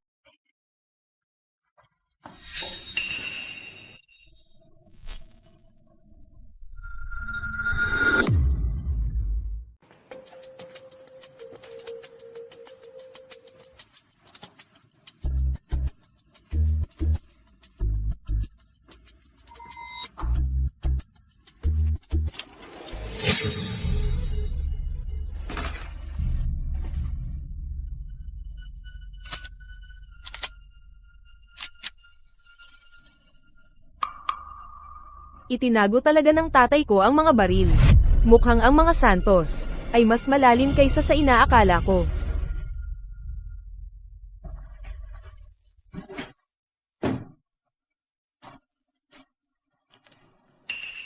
Uy, kakaiba.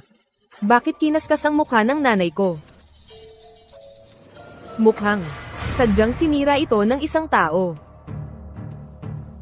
Posible bang hindi ito si Maya?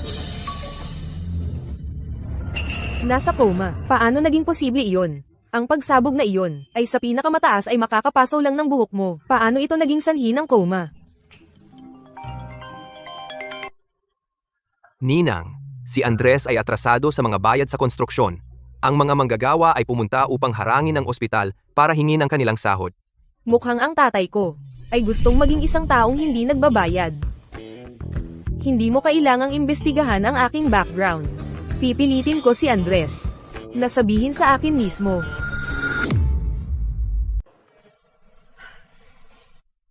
Sofia, binayaran mo ba ang operasyon ng tatay mo? Ibinenta ko ang mga mink bag na iyon. Halos hindi sapat para sa bayad sa ospital. Oh, bakit hindi mo ako hinintay?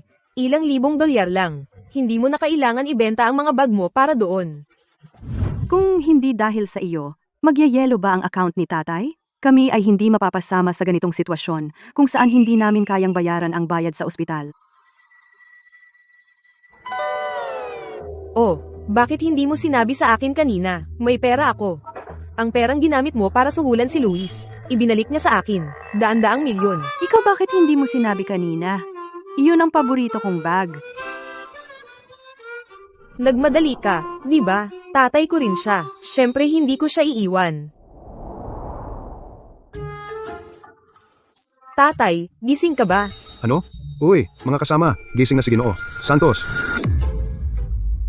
Maraming reporters at mga maniningil ng utang. Wala akong pera para sa kanila. Kailangan kong magpatuloy sa pag-arte. Tatay, gumalaw ka ba? Clara, nakakakita ka ng mga bagay. Ang tatay mo ay hindi pa nagigising. Kailangan kong pilitin si Andres na magising.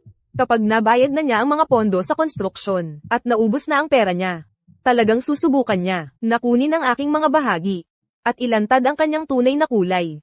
Pagkatapos, malalaman ko ang katotohanan tungkol sa aking nakaraan. Dahil napakayaman mo, bakit hindi mo munang bigyan ako at si nanay ng ilang 10 milyon? Dahil lahat sa'yo, kung hindi ka nagulo, ako at si nanay ay hindi na nakapunta sa spa ng matagal. Oh, sige na. Ngayon, ang aming pamilya, sa kaunting tanda ng problema, ay imbestigahan. Kalimutan ng 10 milyon. Kahit 10,000 ay hindi gagana. Si tatay sa kanyang kasalukuyang kalagayan. Paano siya makikipagtulungan sa investigasyon? Sa palagay ko, ayaw mo lang magbigay. Mabait kung sinubukan na turuan ka ng batas. Paano mo masasabi iyan tungkol sa akin? Tatay, gising ka na ba? Narinig kitang umuungol.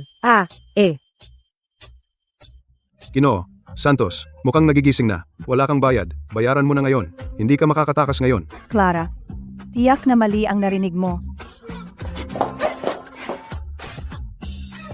Tatay, natatakot ka ba sa mga maniningil ng utang? Kaya takot na takot kang imulat ang iyong mga mata, tatay.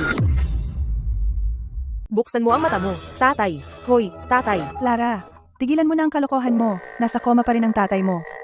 Kung may mangyari sa kanya, ano ang gagawin natin? Oh, nanay, talagang nakita ko lang na gumalaw si tatay. Pero hindi siya nagising. Marahil, naabyutan siya ng bangungot. Oh, natutunan ko sa veterinaryo ng barangay. Kaya ko siyang gamutin. Hayaan mo akong subukan. Clara, ano bang sinasabi mo? Veterinaryo? Paano kung mapalala mo pa siya? Ate, nakalimutan mo na. Ako ang nagpagaling ng mga mata mo. Tingnan mo sila ngayon. Napakaliwanag at malinaw. Napakakintab. Ikaw. Nanay? Naiintindihan ko na. Gusto mo lang mamatay agad si tatay para makuha mo ang kanyang mana. Ikaw. Nanay, hindi mo rin naman yon iniisip, di ba? Malaking balita. Ang mga Santos, nag-aaway sa mana talagang pinigilan si Ginoo. Santos na mabigyan ng lunas. Baka sinabi nilang ayaw nila na hatiin ang utang ni Ginoo. Santos kaya sadyang hindi nila siya iniligtas. Tama. Oo. Paano nila nagawa yun? Napakasama. Clara, ano ba yung kalokohang sinasabi mo? Paano naman naming magnanais na mamatay ang tatay mo? Eh di hayaan mo akong gamutin siya. Aw.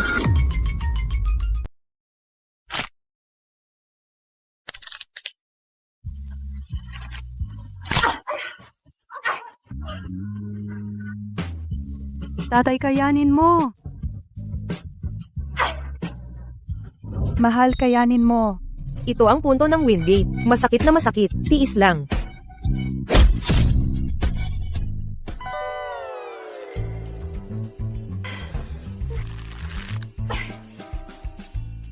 Ito ang punto ng Jiyang. Ito ay para sa mga hindi magising. Sobrang sakit talaga. Pero swerte ka dahil hindi mo ito nararamdaman. Clara, tigilan mo ang kalokohan mo. Parang hindi gumagana ang paraan mo. Baka tumawag na tayo ng doktor. Nanay, tingnan mo. Pinagpapawisan si tatay. Ibig sabihin lumalabas na ang lamig. Ngayon, gagamitin ko na ang huling lansihin ko. Natutunan ko ito mula sa isang matandang veterinaryo sa baryo, isang pirmadong galaw. Mga kuko ng Wolverine. Isang kuko ng Wolverine. Ay, hindi pwede. Ang kapal ng karayom na ito. Kung itusok mo yan, may mapapatay ka. Clara, baliw ka ba? Gusto mo bang patayin si tatay? Oh, huwag kang mag-alala. Alam ko ang ginagawa ko. Tatay, nandito ako. Ikaw.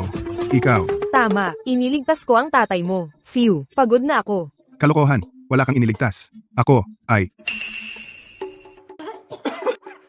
Gising siya. Talagang gising.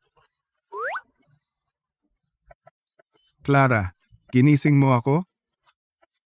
Ang mabuti kong anak, ang galing. Kung hindi na sana ako nagising. Andres, gising ka na. Tama na ang usapan. Magbayad ka. Magbayad ka na ngayon. Tigilan mo na ang kalokohan. Si Andres ay may sakit. Kailangan niya ng pahinga. Hindi mo ito magagawa.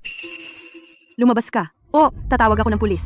Tatawag ng pulis? Sige, tingnan natin kung sino ang pulis ang aarestuhin ngayon. Mga lalaki, bugbugin ninyo siya. Ang paggawa ng gulo na ganito ay hindi kayo magkakaroon ng pera. Tama. Clara, alam mo ang batas. Kausapin mo sila para umalis. Makinig kayo sa akin. Ibebenta ng tatay ko ang lahat ng kanyang ari-arian. Maging ang kanyang sariling palayok para mabayaran kayo. Magpadala kayo ng kinatawan para kunin ang pera. See it. Clara, wala akong pera. Ano? Walang pera. Bakit hindi mo sinabi?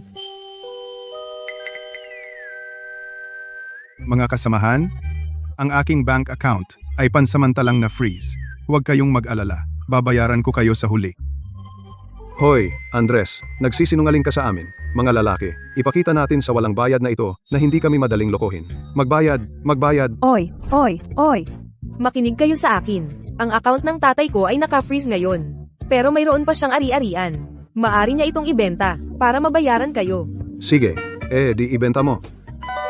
Naku, mga kapatid, nagbibiro ba kayo? Kailangan ninyo akong bigyan ng panahon. Ang pagbebenta ng bahay, kailangan kong maghanap ng bibili. Malaki ang bahay namin. Nako, tatay. Lumapit ka sa akin. Ibebenta ko sa iyo ang bahay. Sa iyo?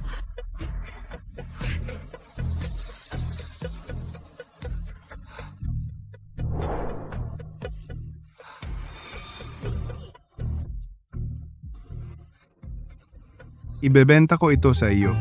Oh, magaling. Tara na. Sumama ka sa akin. Kunin mo ang pera. Sige. Hoy, hintayin mo kami.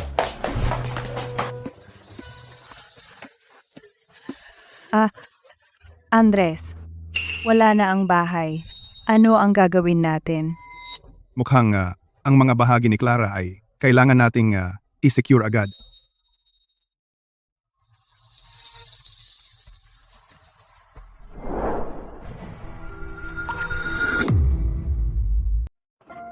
Nitong mga nakaraang araw, ang pakikipaglaban sa mga Santos ay nagpapahirap sa aking mga kasukasuan. Tara, spar tayo. Ninang, pakiusap, dahan-dahan lang.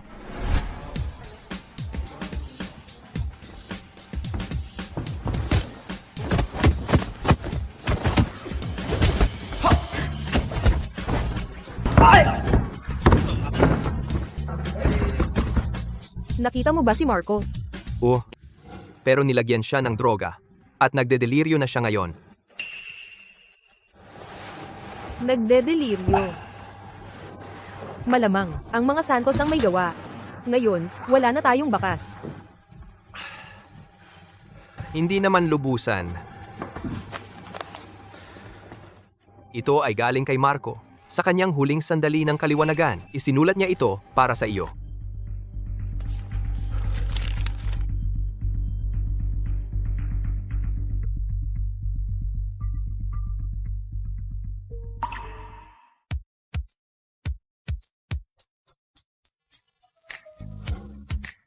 Walang lead? Huwag mong sisihin ang sarili mo ng sobra. Ano ang ginagawa mo? Walang makitang bakas. Huwag kang masyadong malungkot.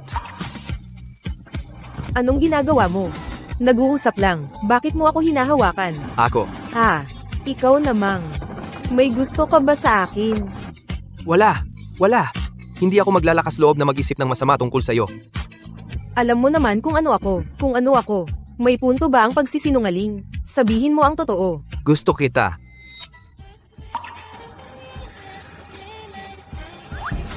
Ano kung gusto mo ako? Wala namang pumipigil sa iyo.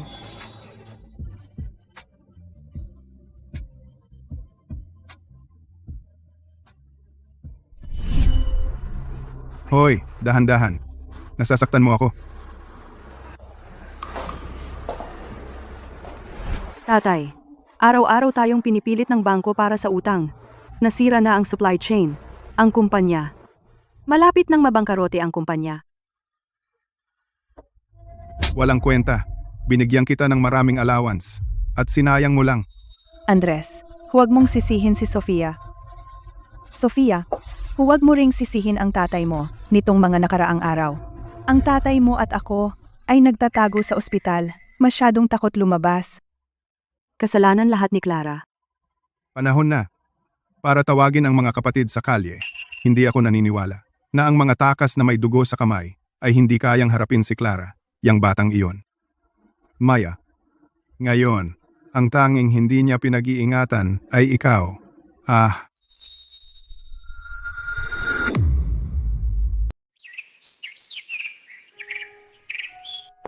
Clara, uminom ka muna ng tubig.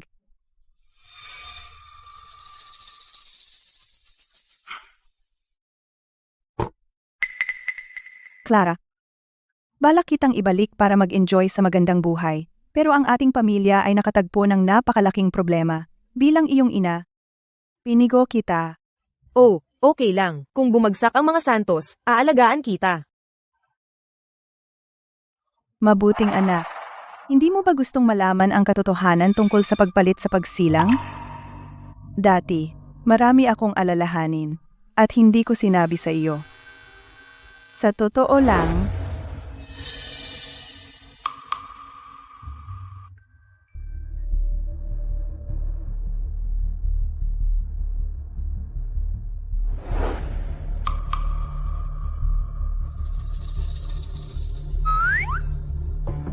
Nanay, saan ito? Paano ako nakarating dito? ito ay...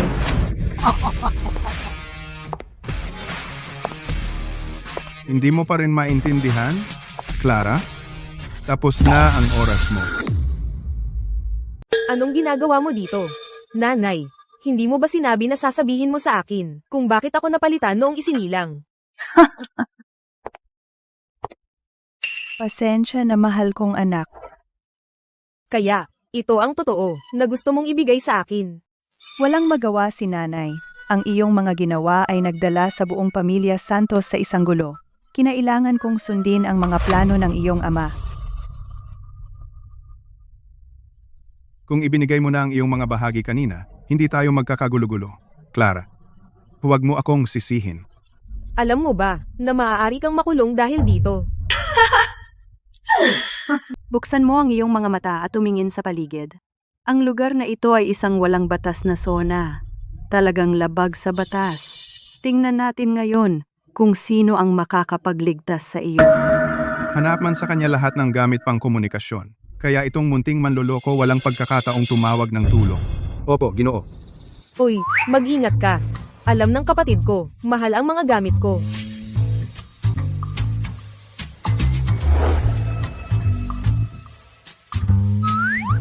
Hanapin ng maigi. Hindi siya basta-basta. Opo. Uy, ay, dahan-dahan.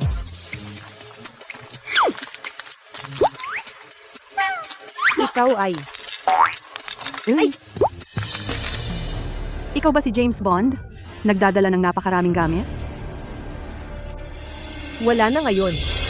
Magpatuloy. Teka, sandali lang. Kahit tigre ay hindi kinakain ang sariling anak. Kung gagawin mo ito, hindi ka ba natatakot na pagsisihan mo? Kung hindi dahil sa iyo, hindi ako napunta sa ganitong kalagayan ngayon.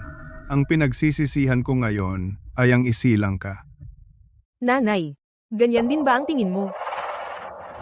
Tanga, kahit naghahanap ka ng pagmamahal, hindi pwedeng tawagin na nanay ang kung sino-sino. Anong ibig mong sabihin? Dahil nakarating na tayo rito, tatapusin ko na ang pag-arte. Clara, ang tunay mong ina na hinahanap-hanap mo ay pinalayas 10 taon na ang nakaraan ng aming dalawa. Pinalayas. Tama, noong panahong iyon, ang iyong ina ay nalaman ang tungkol sa akin at kay Maya. Sinabi rin niya na may ebidensya siya ng aking mga krimen. At iginiit na isumbong ako. Paano ko hahayaang sirain niya ang mga plano ko? Kaya dahil doon, pinatay mo ang aking ina. Siya ang nagtulak sa akin. Akala ko pagkamatay ng iyong ina, lahat ng shares ay mapupunta sa akin. Pero hindi ko inakala na nailipat na niya lahat ng shares sa iyo at pinadala ka niya sa probinsya, kaya nakatakas ka sa pagpatay. Kaya pinaghirapan mo na ibalik ako para lang sa aking shares. Ngayon mo lang na-realize? Hindi ba huli na ang lahat?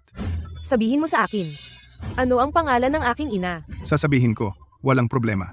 Ang babaeng iyon ay si Isabel.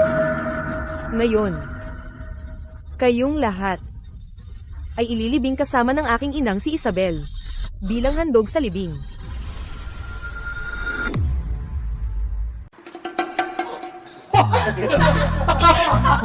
Hoy, mahal kong kapatid na babae, bago ka magyabang, tingnan mong mabuti ang sitwasyon. Kung susuko ka na lang at pumirma sa mga papeles ng tahimik, tatay, baka iligtas ko ang buhay mo. Mahal kong ama, mas maganda kung isipin mo ang sarili mong makukulong at kung ano ang gagawin mo pagkatapos. Hiniling mo yan. Kunin siya. Hoy, sandali. Bago tayo mag-away, kailangan ko munang magpainit. Alam mo, ang pag-arte bilang babae sa lahat ng oras na ito ay nakakapagod. Oh, pakikitungo sa mga basura. Kailangan kong gamitin ang batas. Kahit sa pagtatanggol sa sarili, kailangan kong magpigil. Takot na mapilayan ka isang araw at magbayad ng danyos. Pero ngayon okay lang. Dinala mo ako sa walang batas na lugar. Anong ibig mong sabihin? Ibig sabihin,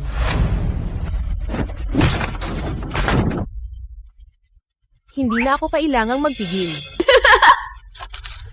Susunod. Susunod. Alam mo ba, itong lugar na walang batas, mukhang pabor sa akin. Ano? Sige, isa lang siya. Ano ang kinakatakutan mo?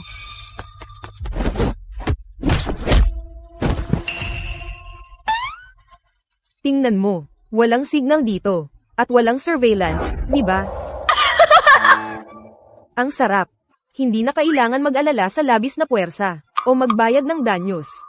Well, salamat sa inyong lahat. Nakakatuwang lumaban ng ganito. Sige, akala mo ba wala kang silbi sa akin? Akala mo ba karapat-dapat ka maging mercenary?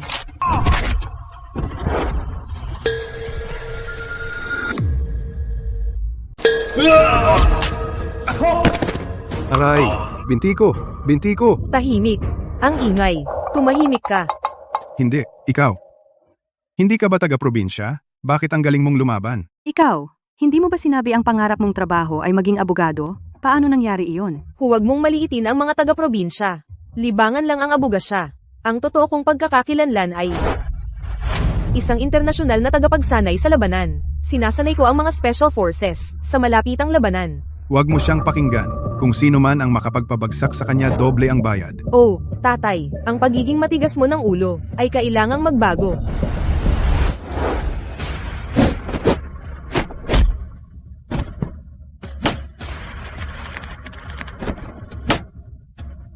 Walang silbi.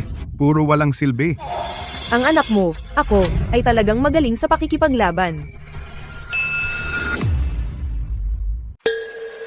Leo, gawin ang lahat. Oo, mayroon pa tayong alas. Clara, tapos ka na. 1974.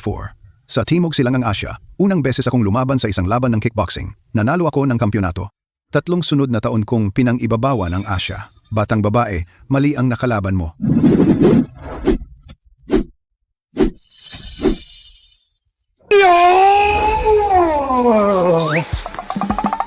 Bumalik ka rito. Alam ng matalinong tao kung kailan si Suko. Iginagalang ko na matapang ka. Pakakawalan na kita. Ngayon, turno ninyo, kayong tatlo. Clara, mali ako. Lahat ito, hindi ako ang may gawa. Si tatay, pinagawa ako ni tatay. Traidor ka. Wala kang kwenta sa pagpapalaki ko sa'yo. Andres, tumigil ka na. Hindi pa huli para sumuko. Ilang taon na akong nasa mundo ng kriminal.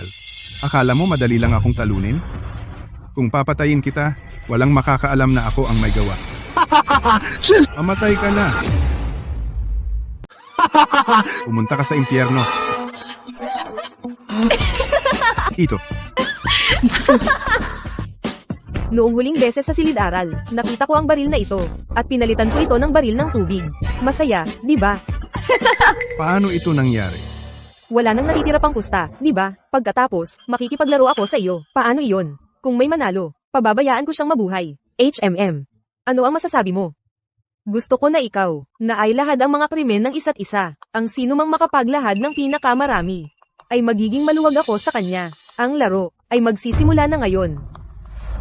Puta, kung hindi mo ako naakit, paano ko nagawang ipagkanulo si Isabel? Andres, ano ang sinasabi mo? Kung hindi mo ako ginugulo, hindi ko sana nagkasala sa kanyang ina. Paano mo masasabi iyan? Hindi ba ako ang iyong tunay na pag-ibig? Tatay, pakawalan mo si nanay. Umalis ka. Lumayas ka. Kung hindi dahil sa dati, para mambola, Bakit kita hahayaang gamitin ang apelyidong Santos? Ang yabang mo talaga. At ikaw, Sinta, ngayon palabasin mo lang ako? Para makabalik ako. Isakripisyo ang peon para iligtas ang hari. Naiintindihan mo ba? Sofia, ayos ka lang ba? Maya, ikaw. Andres, nakita ko na ang totoo mo. Ibinigay ko sa iyo ang pinakamagandang taon ng buhay ko. Pinagbitbit mo ako ng sisi para sa iyo. Hinding-hindi na ako magtitiwala sa iyo. Clara, lahat ng dati ay ideya niya. Ang nanay mo ang tumulong sa kanyang magsimula sa wala, pero siya ay sakim na walang kabusugan, laging hinahabol ang bago, at di nagtagal ay iniwan ang nanay mo. Hindi. Oo, siya iyon. Inutusan niya ang ikalawang kapatid na saktan ka sa ospital. Pinabalangkas ka ng kuya at ipinakulong ka. Siya ang gumawa ng lahat ng ito. Tumahimik ka. Clara, hindi ako iyon. Talagang hindi ako iyon. Tama na. Ipinapahayag ko.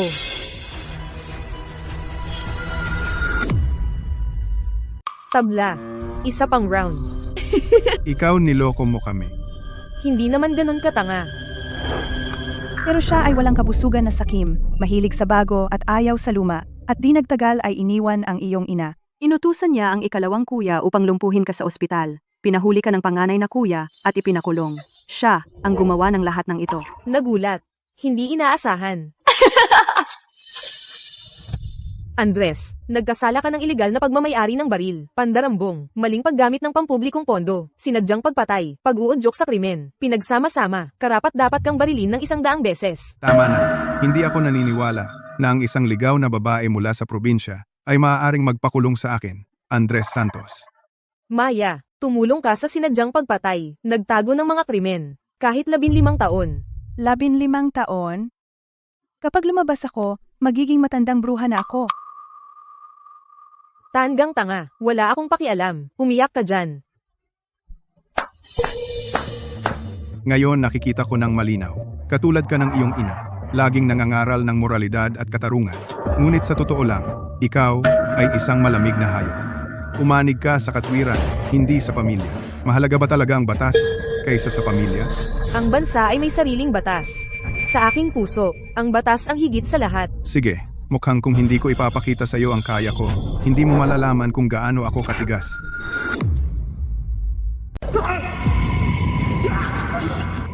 Tigil na ang paglaban. Dalhin mo ang iyong pagkakasala at pumunta ka at humingi ng tawad sa nanay ko. Humingi ka ng tawad. Magsisuko ka ba o isusumbong kita? Ikaw ang bahala. Clara, mahalaga pa ba sa iyo ang iyong tatay, di ba? Mabuting anak. Clara, pakiusap. Alang-alang sa ugnayan nating mag-ama. Pakawalan mo na ako. Sa totoo lang, noon, ako ay sinisikap kong gawin ang pinakamabuti para sa ating pamilya. Wala akong pagpipilian. Wala akong pagpipilian kundi tahakin ang landas ng krimen. Talaga? Ito ay para sa ating pamilya, anak? Sinasabi mo iyan, ngunit naniniwala ka ba dyan? Hindi, mahal. Hindi talaga sinasadya ni tatay. Noong panahong iyon, iginiit ng iyong nanay na tumawag ng pulis, sinubukan ko siyang pigilan pero hindi ko kaya. Napilitan ako, nagkamali ako, anak, hindi ko talaga sinasadya. Mahal ka ni tatay. Naglakas loob kang magsalita tungkol sa pagmamahal. Kung mahal mo ang nanay ko, magkakaroon ka ba ng mga kabit? Kung may pagmamahal ka sa akin, hahayaan mo ba siyang subukang patayin ako sa anumang paraan? Lahat ng ginawa mo ay para sa iyong sariling kasakiman at pagiging makasarili. Isa kang ganap na hamak.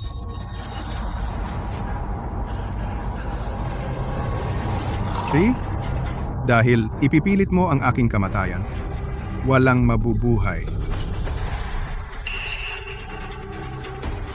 Clara? Pakawalan mo ako. Tinatakot mo ba ako? Andres, tumigil ka. Tatay, bata pa ako. Wag mo akong idamay dito. Clara, bibilang ako hanggang 3. 1. 2.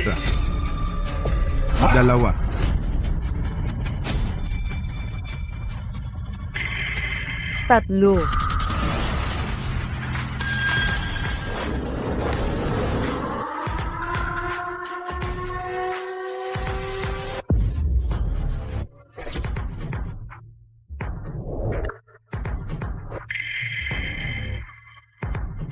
Luis, anong ginagawa mo dito? Bakit mo siya tinutulungan? Maganda ang timing mo. Ang galing ng galaw mo. Yon ang unang beses na pinuri niya ako. Tapos na. Talagang tapos na. Clara, ikaw ba? Alam mo na ang plano ko? Siyempre, Bakit? Itinago ito ni Maya ng mabuti. Hindi ka dapat naghinala sa kanya. noong nabaliw si Marco, nag-iwan siya ng isang liham. Sa akin.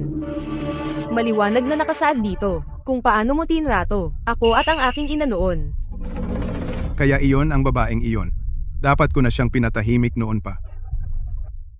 Noong lumapit sa akin si Maya, nagpa siya akong makisabay. Nais kong makita kung gaano ka walang awang, kaya mong maging. Luis, pakiusap, pakawalan mo ako. Paglilingkuran kita sa susunod kong buhay. Napakalakas mo. Ang aking kapatid na babae ay tiyak na makikinig sa iyo. Wala akong interes sa iyo. At tungkol sa katayuan, lahat ng narito na pinagsama ay hindi man lang karapat-dapat na maglinis ng sapatos ng iyong kapatid. Ano ang sinabi mo?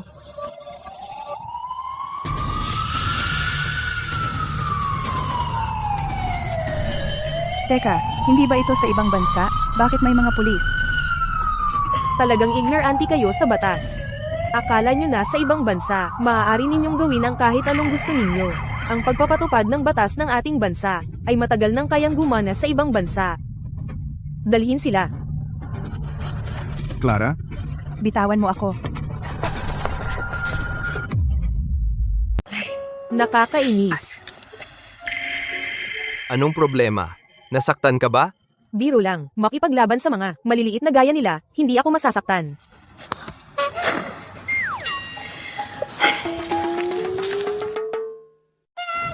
Dahan-dahan lang.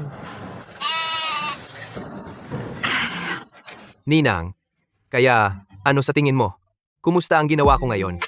Okay naman, mas maayos kaysa dati. Ipinangako mo noong nakaraan tungkol sa promotion ko. Dahil sa pagkakataong ito, hindi mo kami pinigilan. Bibigyan kita ng pagkakataon na ligawan ako. Ngunit kung ma-promote ka, ay depende sa performance mo. Aalis na ako. Oo, may pagkakataon na ako.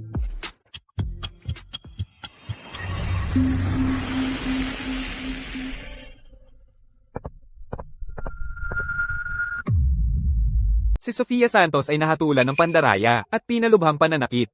Sentensyang 8 taon sa bilangguan. Si Maya ay nahatulan ng pagtulong at pakikipagsabuatan sa pagpatay at pagtatago ng mga nalikom na kriminal. Sentensyang 15 taon sa bilangguan, pagkakit ng mga karapatang pampulitika sa loob ng 5 taon. Si Andres Santos ay nahatulan ng pagpatay at mapilit ng mga transaksyong pangnegosyo para sa maraming krimen. Sentensyang habang buhay na pagkabilanggo, pagkakit ng mga karapatang pampulitika habang buhay.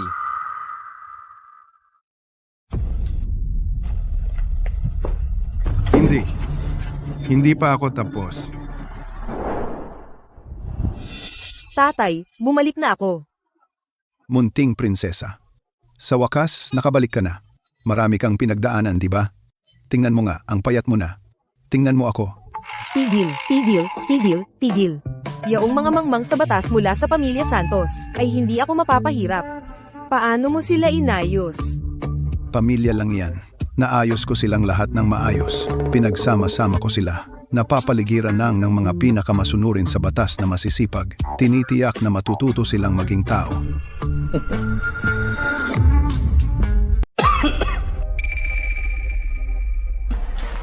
Tatay, Gabriel. Carlo, Tatay, nasaan si Sofia? Nasaan si Mama? pareho silang ipinakulong ni Clara. Nasa babaeng kulungan sila. Ang buong pamilya natin ay nasa kanyang mga kamay. tatay, tatay, tatay! Bawal kaming magmura dito. Anong problema? Binugbog ka ba ng mga guwardiya? Hindi. Pero mas masakit pa sa pambubugbog. Araw-araw pinag-aaral nila ako ng batas kriminal. magsaulo ng mga batas. Kung hindi ko ito matutunan, kailangan kong maglaban ng damit ng lahat. Tatay, hindi ko na kaya. Tulungan mo akong makatakas sa kulungan. Teka, huwag mong kalimutan, dati tayong mga gangster. Walang dapat ikatakot. Tatay, hindi natin yan pwedeng gawin. Dito, hindi tayo pwedeng sumalungat kahit kanino. Hindi mo alam, may dating pating sa pananalapi na nakatira dito. Sa Wall Street, kaya niyang makipagkompetensya sa lahat ng mga pamilya. Oo, at saka, yung lalaking nakita mo nang pumasok ka, yung nakangiting kalbo. Siya ang hari ng ilalim ng lupa sa Italy. Imposible. Hindi naman lahat sila ganoon katigas. Huwag kang mag-alinlangan, tatay. Kanina lang nakita ko ang dalawa sa labas, sina Ginoo Garcia at Ginoo Cruz. Sila ang dalawang pinakamagaling na hitman sa buong mundo. Sa tingin mo ba, kaya natin silang guluhin? Hindi, ito lang ay. Bakit kaya sila mukhang napakasunurin? Dahil narinig ko na nandito ang ninang. Ninang? Bakit kailangan nating dumaan sa lahat ng ito para makita ang ninang na ito? Bobo kang bata. Kung magugustuhan tayo niya, baka makakaya natin na lumabas sa bilangguan na ito at maaari pa tayong maging susunod na Luis. Ganyan talaga ang tatay ko.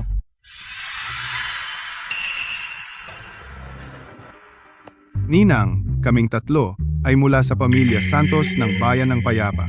Kami ay maling ipinakulong at nakikiusap kami sa iyo, Ninang, na ituro sa amin ang daan. Ninang, kami ay pinagbintangan ng lubos ng isang walang utang na loob sa aming pamilya. Kung maililigtas mo kami, kaming tatlo, mula ngayon, kami ay magiging iyong pinakatapat na alagad. Sino ang nagbintang sa inyo? Bakit ang boses na iyon ay pamilyar? Tumahimik ka. Kailan pa tayo nakarinig ng boses ng ninang? Tama. Pasensya. Ninang, ito ang aking anak na si Clara. Dahil lang noong dati ay aksidenteng nawala ko siya, siya ay nagtanim ng galit. Mamaya, nagkunwari siyang bumalik sa mga Santos, ngunit pagkatapos ay lumingon siya at nakipagsabuatan sa mga dayuhan upang nakawin ang aming kayamanan ng pamilya. At pinagbintangan pa niya ang aming buong pamilya at ipinakulong. At ang kawawang kapatid ko, si Sofia. Siya ay nahatulan ng 8 taon. Siya ay 20 taong gulang pa lang. Ngunit 20 taong gulang din ako. Hindi ba ako karapat-dapat sa awa? Matagal na tayong hindi nagkita, mahal kong tatay, at mga kapatid ko. Clara, anong ginagawa mo diyan sa taas? Bumaba ka rito. Tumahimik ka. Hindi pa ba malinaw? Si Clara ang ninang. Ano? Kaya pala, hindi ka namin talaga matalo. Sobrang lakas mo pala. Clara, ay, hindi. Ninang, nakikiusap ako, alang-alang sa dugong magkakapatid, pakawalan mo na kami. Itatama na namin ang mga pagkakamali namin simula ngayon. Magtatrabaho kaming parang alipin para mabayaran ang iyong kabutihan. Ngayon kayo nagsasalita tungkol sa dugo. Nasaan kayo noon?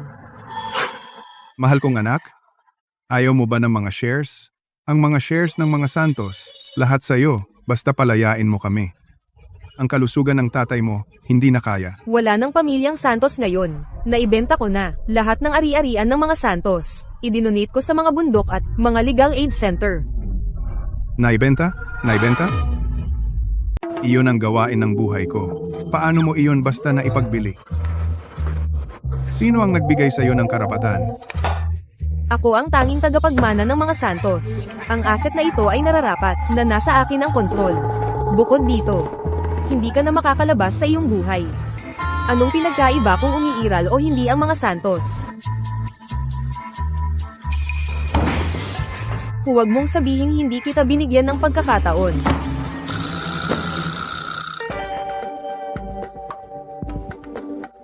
Isa-isip mo ang librong ito ng batas kriminal. Susubukan kita paminsan-minsan. Kung pumasa ka, maaari akong mag-apply para sa pagbawas ng sentensya para sa iyo. Kung bumagsak ka, Mananatili ka rito, nagmumuni-muni sa natitira mong buhay.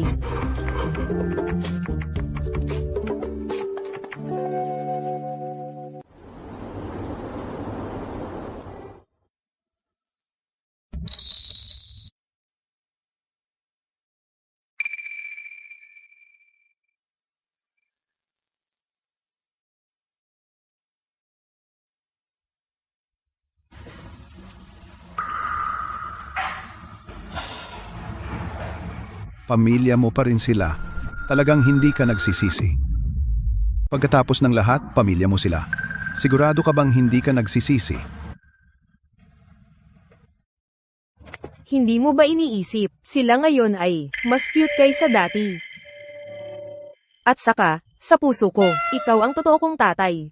Nagpapasalamat ako na pinalaki mo ako. Tinuruan mo ako ng tama at mali. Kung lumaki ako sa pamilya ng mga Santos, baka naging isa pang Sofia. Well, at least ikaw na batang pasaway ay may konsensya. Matanda, nagseselos ka ba? Relax, ang pagpapalaki ng bata ay higit pa sa panganganak. Tiyak na, aasikasuhin kita sa iyong pagtanda. Ako rin. Aasikasuhin din kita. Kakumpirma mo lang at ngayon nagpapakabait ka na.